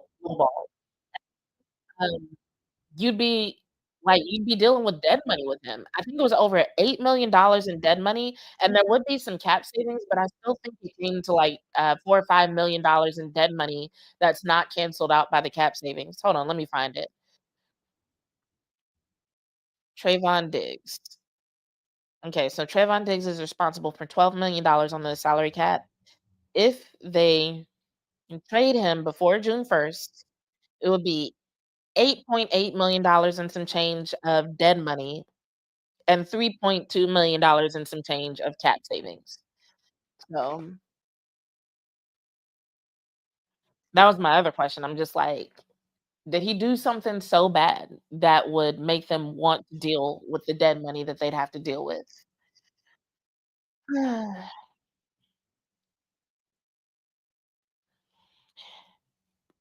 And actually, no, that cap savings is just a difference between his cap number and the dead money.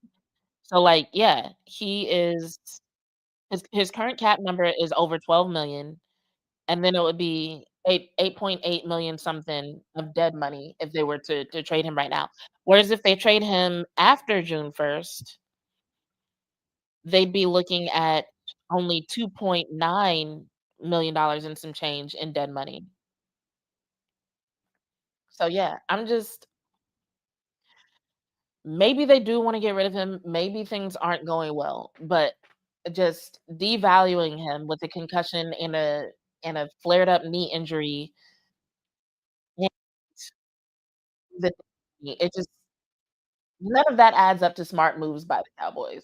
Jesus Christ, Cowboys, why can't y'all tackle? Fuck. They had this punt returner, they had him. So he caught the ball just outside the 5, breaks 1 tackle, and then just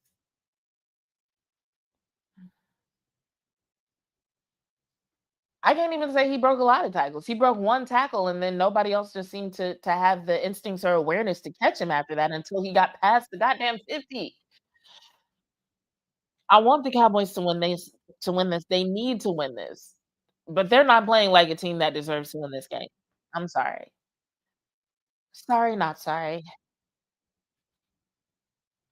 And Dobbins breaks off another long run. I don't even really wanna watch this game. Honestly, if I wasn't on here with y'all, I would turn this shit off and start doing chores or playing games on my phone. Or better yet, I would finish, watching Chainsaw Man. I think I caught up on Chainsaw Man, but I'm not sure, and I just wanna make sure before the movie comes out.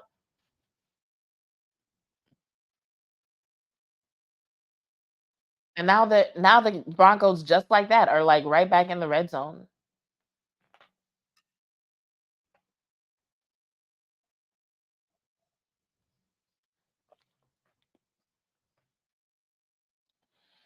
JV, yeah, Chainsaw Man. The anime, are you familiar? They just put a movie out. It's one of my favorite animes. It's really good. If you haven't seen it, you should watch it. It's really good. Like, it is a good one from start to finish, and the plot is it's an original plot, it's an interesting plot. I don't wanna give too much away, like, I don't wanna, like, you know, give any spoilers, especially for people who haven't seen it and wanna watch it, but it's the type of anime that's gonna make you want to watch the movie. And a lot of times these they don't stay in theaters very long. So I'm like, I really need to hurry up and catch up, so that I can go watch it probably this week.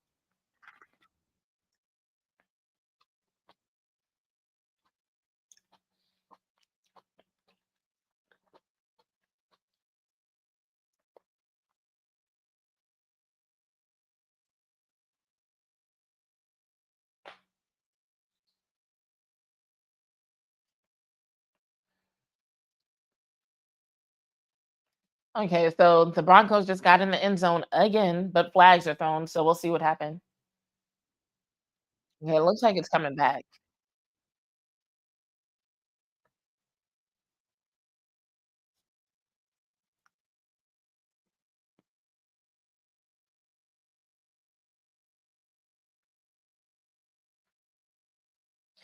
But yeah, so for anyone else who's watching who might also be interested in Chainsaw Man, like JV is, um, it's basically about so this is in a universe where there are devils and then there's devil hunters. So I'm not gonna give away too much, but this isn't all everything I'm about to say you see in the first episode. So there's this one guy. who finds himself in a massive amount of debt. He's a good kid, but, his dad died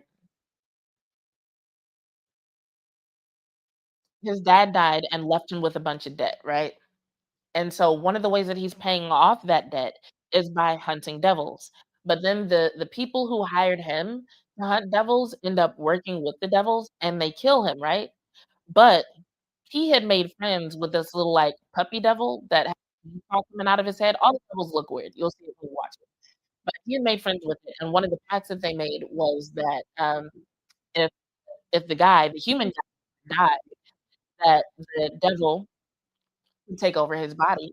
So, basically, when the guy that he's working for tries to kill him, um, he does die, but the devil that he was working with ends up merging with his body, and so that he stays alive and has the power to, transform into this chainsaw devil. And so since the dog had a chainsaw that, like, came out of his head, when this guy transforms, his head transforms into a chainsaw and his arms. And so that's why he's called Chain Man. But the whole anime, it's about him using those powers to fight devils, obviously, but it's also about him basically growing up as a young adult because this entire time he has a lot of debt. You see in this first episode, there's a lot of things that he dreams of, like having a girlfriend, having sex, like having friends, eating certain foods and stuff like that.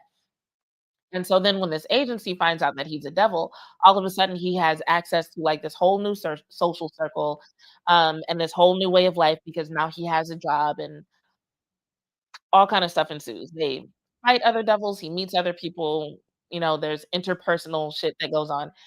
And there's a lot of action. The fights are fucking epic. If you are a person who likes animes that have, like, intense fights with a lot of blood and they're not afraid to show people die, like, this is gonna be one that you like. If you like the type of fights and shit that they had in, like, Attack on Titan, you'll like Chainsaw Man. So, it's dope, and I really wanna see the movie. I wanna see it very soon. So, if the Broncos get to, like, 40 before the Cowboys get to 20.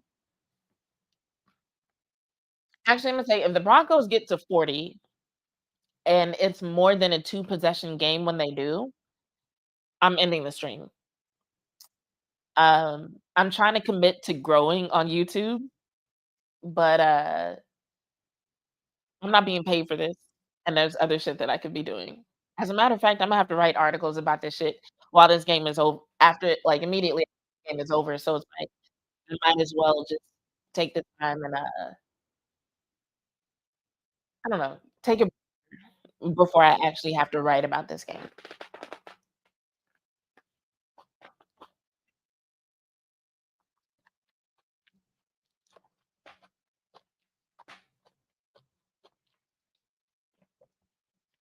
But yeah, my goal is to post something new on YouTube every day. It won't always be live. Sometimes it might just be like a YouTube short or something. If I run out of time, it might just be like a post in the YouTube community thing where it's like, "Hey, I wrote this article today." But my goal is to post something on YouTube every day.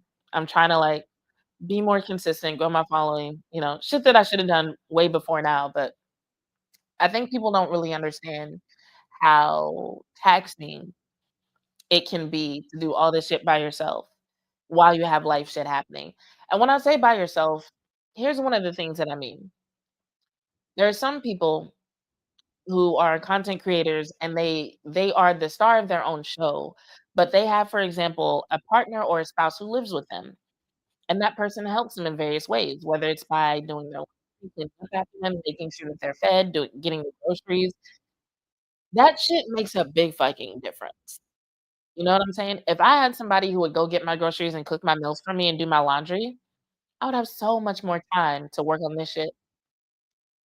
And so I'm not just talking about like, "Oh, I'm by myself doing content." I'm like, "No, I'm by myself in life, and I'm having to work like 1.5 jobs at any given time." And so it leaves limited time. And there've been a lot of shakeups in my life, so I haven't been as consistent as I probably should be. Um, but once again, I'm trying to commit myself to that. I feel like every time I try to commit myself to being more consistent, I learn something. And so at least there's that. It's not like I'm fucking up in the same way over and over again. It's usually like, okay, I'm gonna be consistent in this way. and then something happens and like, "Okay, that was a little than I thought it would be." And then I try again, and it's like, "Okay, now I'm gonna try this." It's like, that didn't go how I thought it would.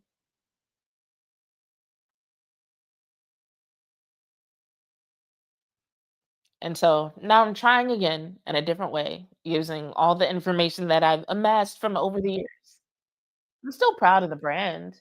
Like, I love what I've been able to do with and through Bitches Love Sports over the last 4 years.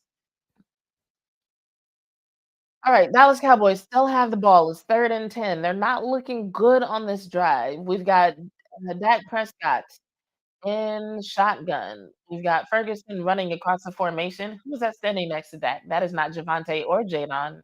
Is that Spoon? I don't know where he was throwing that ball, but it looks like excuse me, looks like a flag again.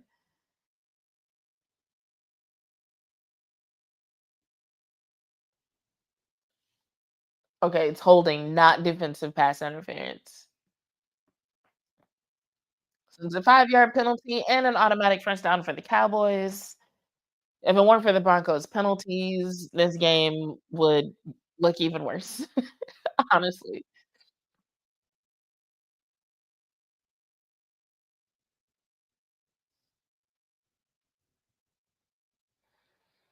Alright, Dak is in shotgun again. Hands it off to Jadon. Ball pops out, and it looks like the Broncos recovered it on the Cowboys 40. They're fighting over the bottom of the pile, but I'm pretty sure I saw one of the Broncos immediately grab the ball.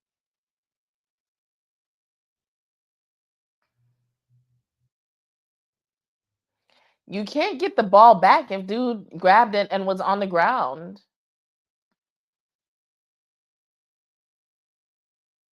And Hoffman doesn't wanna let it go, but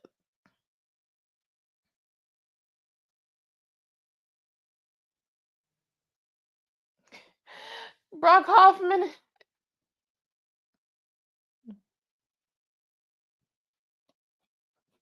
JV, don't leave.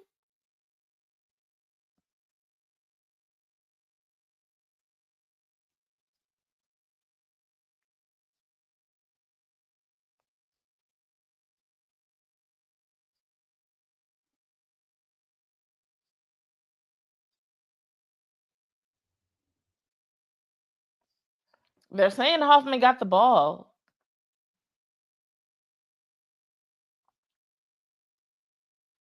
So 2nd and 10 for Dallas.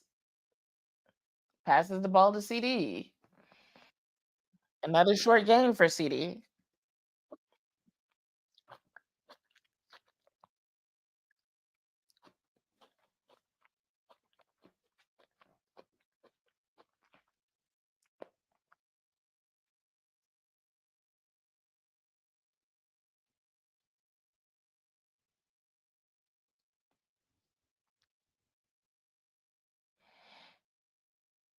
Now they've got George and CD on the same side.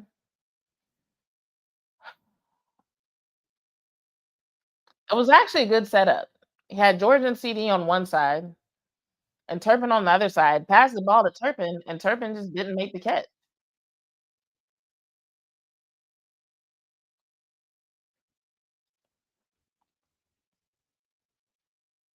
It was kind of a low pass, so I get it. I'm not too mad at Turpin there.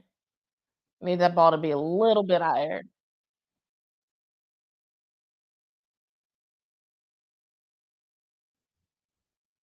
And now they're punting.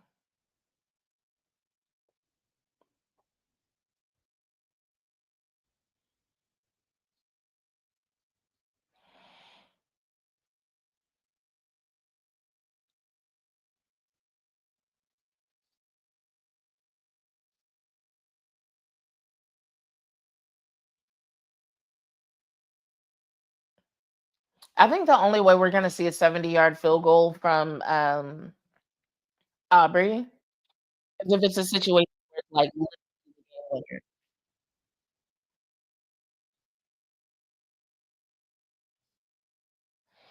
JV said Flournoy would have caught that. Yeah, even if for no other reason than Flournoy has longer arms. It's like Turpin doesn't have the wingspan. He doesn't have the reach to pull that in the way CD or Flournoy might have. But that's also something that you gotta think about when you decide to pass like that to Turpin. It's like, "Yep, reach you guys have. I need to put it right on the numbers for him."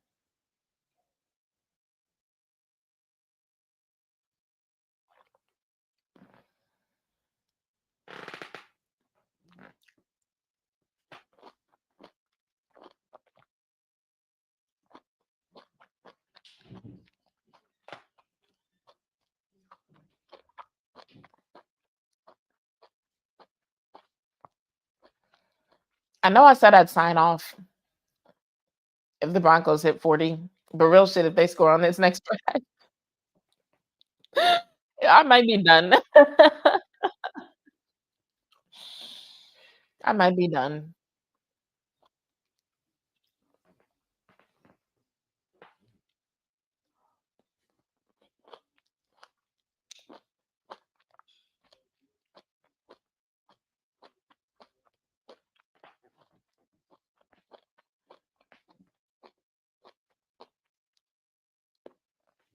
These commercials be making cruises look so fun, but I think if I ever go on a cruise, I want it to be like one of those no kids allowed cruises and not so many people, which I know all of that makes it more expensive, but, like, if Imma shell out the money for a cruise anyway, I might as well make it one of those.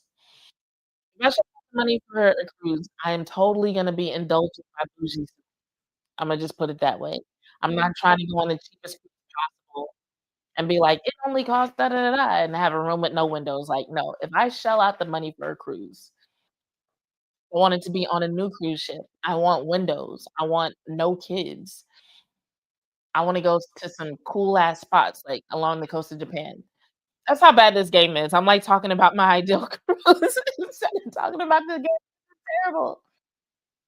You know, I should just play it and be like, "She done thought about everything. She done thought about anime. She done thought about her hair. She done talk about cruises."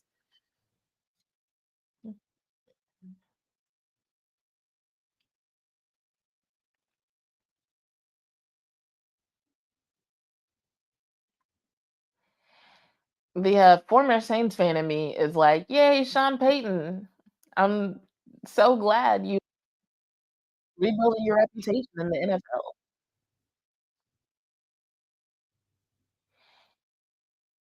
Why can't y'all fucking tackle like a normal person?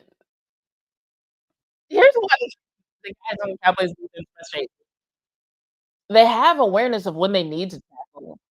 They're fast, they get there, but it's just the technique is so shitty.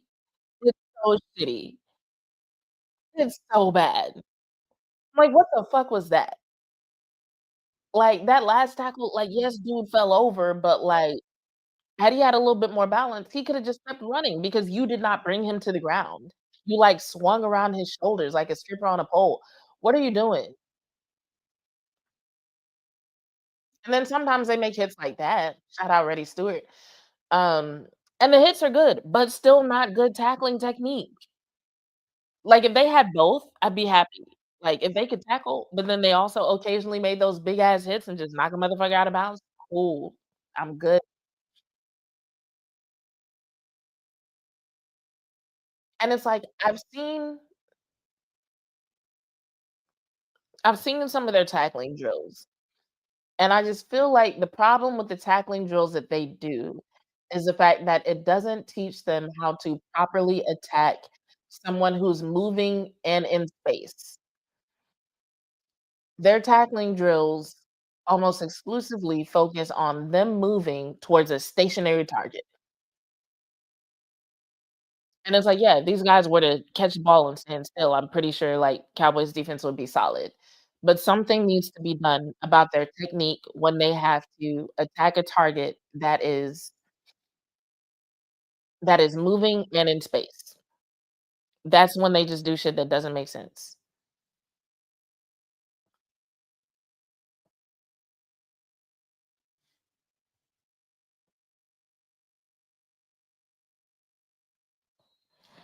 Clement, you are absolutely right. Clement says Cowboys are playing losing football today on offense and defense. Can't hold up in protection, can't stop the run game or pass game and penalties. Yo, I agree. What are the two principles of a winning football game? Like, if you had to boil down, the 15,000 things that a team could do to win, and boil them down to two things, what would it be? Run the ball and stop the run. Cowboys are not doing that. Like, if you want to put the essentials into a pyramid, run the ball and stop the run would be two of the things in the base pyramid. And the Cowboys don't have it. They don't have the foundation. And so all the things that go on top of it that they do have, like an excellent wide receiver duo, like an experienced quarterback, like smart, communicative guys on defense, like all of that is like higher up on the pyramid, but your pyramid is crumbling because the shit that's supposed to be at the bottom holding it up is not there.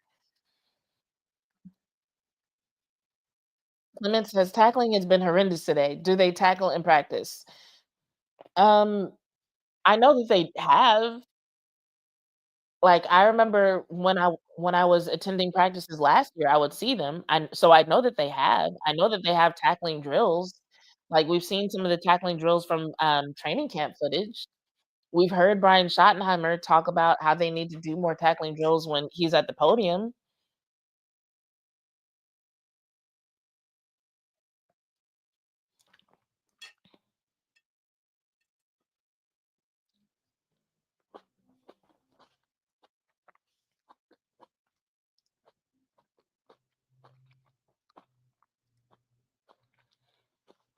Grapes are the one food that I will splurge on, 'cause I don't know what it is about Texas farmers and their grapes,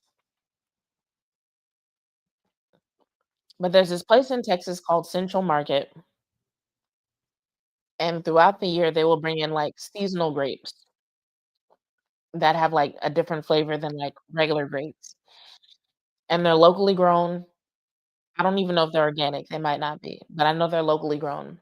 They're delicious.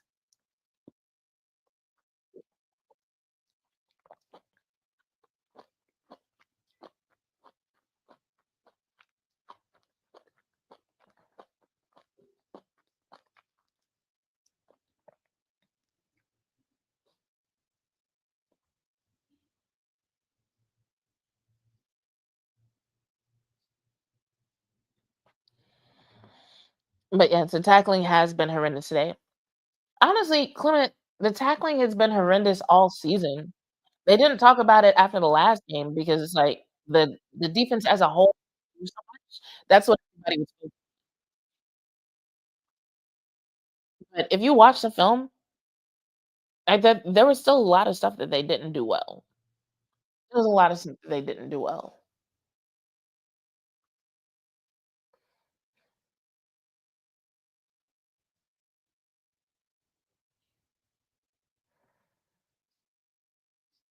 And then the announcer just pointed out something else that I was thinking about going into this game.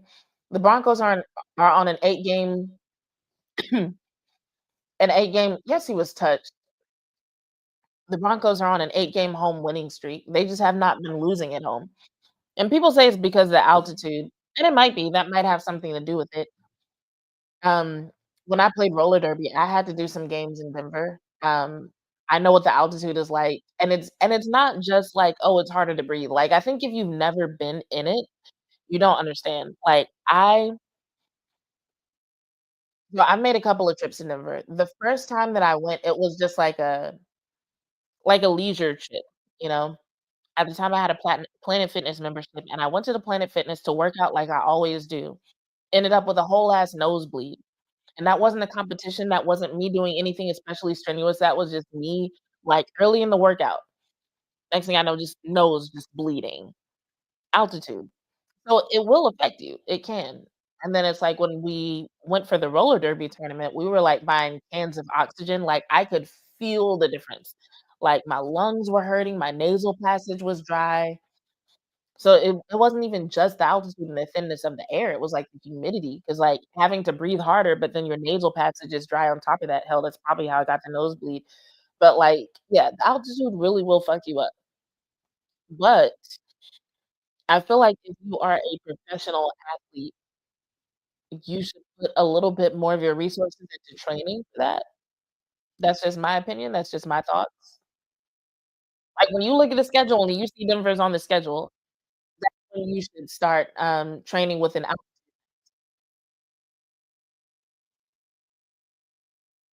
said it was 25. 25 is Traquezy, right?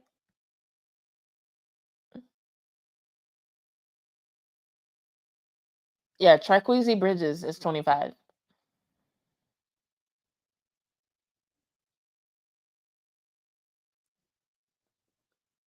And I don't know if Elam sucks so much as the whole team just looks like shit today.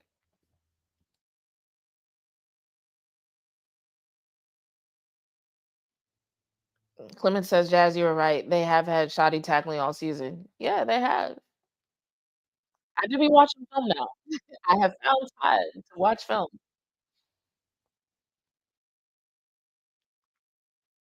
By the way, before y'all leave, don't forget to hit the like button.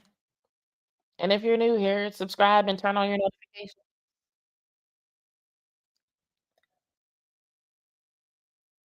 The announcer's talking about you need to hold them to a field goal here. Yeah, you should. I don't see that.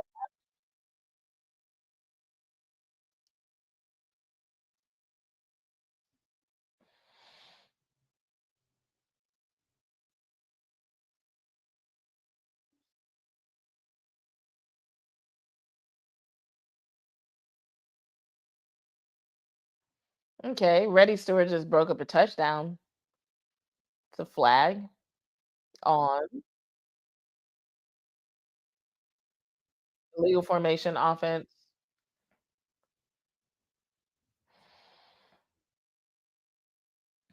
JV said, "I always like before speaking." You know what? I feel like that is a really good system to have. I'm gonna start doing that when I watch other people's streams. I'm gonna make sure before I say anything in the chat, I'm gonna hit the like button. That way you don't forget. You make it a habit, you don't forget. That's a good policy, JV. I like that.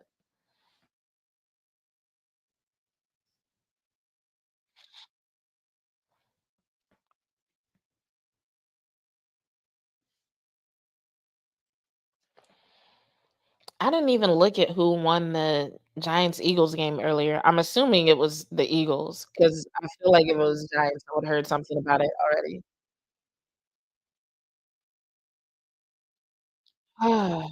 Touchdown Broncos. Oh, yeah. The Eagles won 38-20. See, I feel like the Broncos are about to beat the Cowboys the way the Eagles beat the Giants.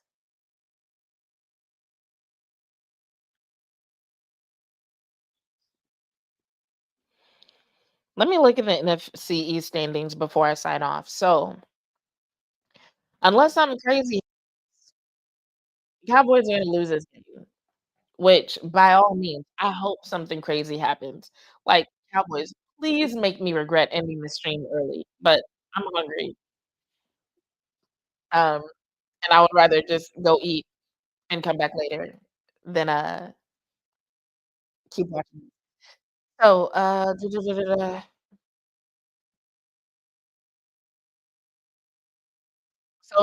so if the Cowboys go to 3, 4, and 1, hold on, that would be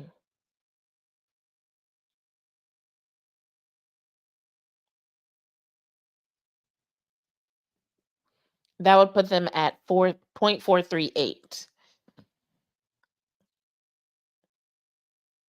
So, I mean, conveniently, they would still be 2nd in the division, if that means anything to you. The thing is, they need to be 2nd in the conference, or they need to be top 7 in the conference in order to make the playoffs. So, so let's say that game ended with the score where it is right now. The teams going to the playoffs from the NFC East from the from the East, from the NFC would be the Eagles, Packers, Bucks, Seahawks, and then you would have the Rams, Lions, and 49ers. 'Cause the way that they do it now, it's like you have the first place from each division, and then you after that, you have the 3 with, after that, you have the 3 with the best records after those top in each division. So the Cowboys still would not qualify for the playoffs, and you'd have 2 teams from the NFC West that are above 2 teams from the NFC West and 2 teams from the NFC North that are still above them, because the Bears are still above 500. So, yeah, the Cowboys have a very high hill to climb.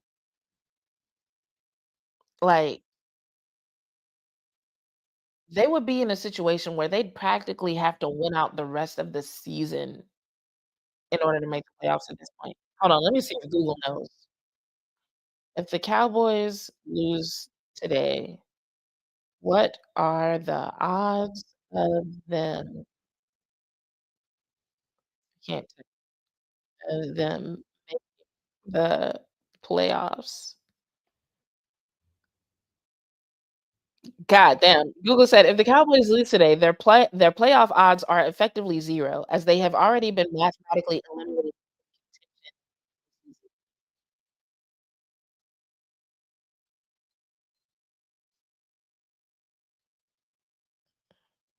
Wait, I think this is old information.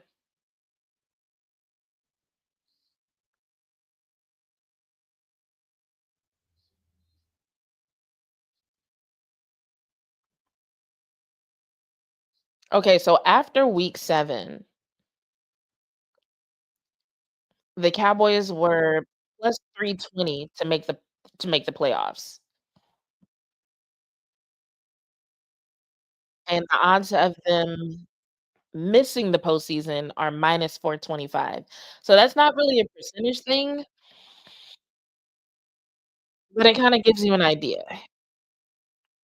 2 weeks ago, the Cowboys' odds of making the playoffs are 26.2%.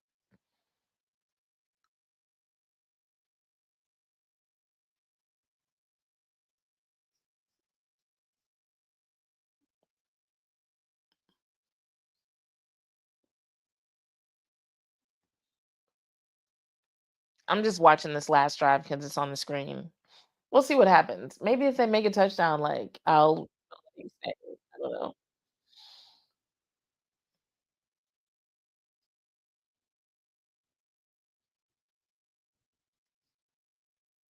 Oof, 2nd sack today. The Cowboys' O-line been getting their ass kicked all day. Like, so I don't get to watch 100% of the film. I tried to make note of what I wanna watch when I do watch them so that I can be efficient when I watch, and I'm just like, I don't even know where to start with this one. I'm like, do I wanna watch the O-line? Do I wanna watch what was happening with the receivers?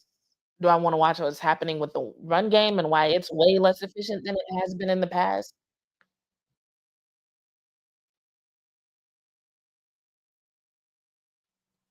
'Cause I've been watching a lot of the linebackers just because the changes throughout the season of who they've got out in the linebacker position and what they're doing, the changes have been interesting. It almost feels like Eberflus doesn't know what to do with linebackers. Like, it's almost like he's like, "I know they're supposed to be on the field, they should do something, but I don't actually know what to do with them." That's what it feels like, and I know that is, like, the antithesis to what his reputation is, especially when it comes to linebackers. I'm just telling y'all what I'm seeing and what it looks like. Oh, that was a hell of a catch.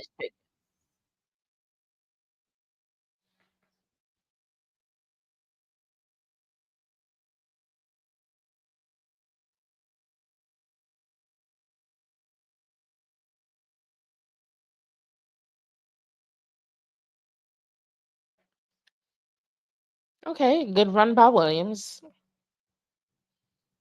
I'm about to check my picks while I'm on this stream with you guys. JV said Tyler Smith, what the entire fuck? Man, that's what I'm saying. Like, it's not even like the O-line is just bad. It's like there are guys on the team right now who are uncharacteristically bad. And the only thing and put it on is that the days that they've looked good, they were going against bad teams, if we're being real. We have yet to see them put together, like, good games against good teams.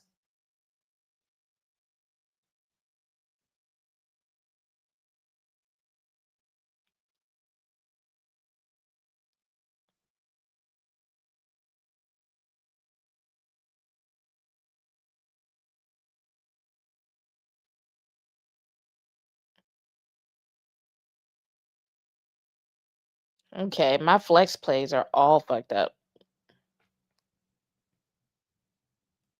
But again, like I said earlier,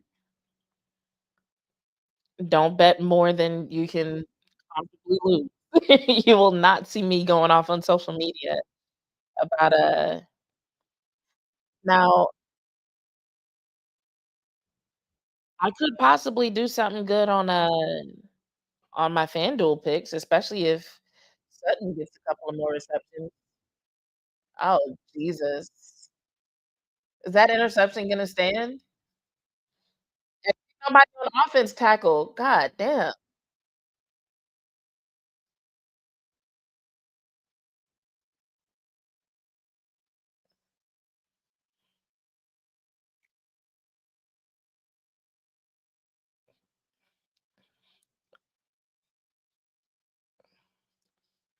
Okay.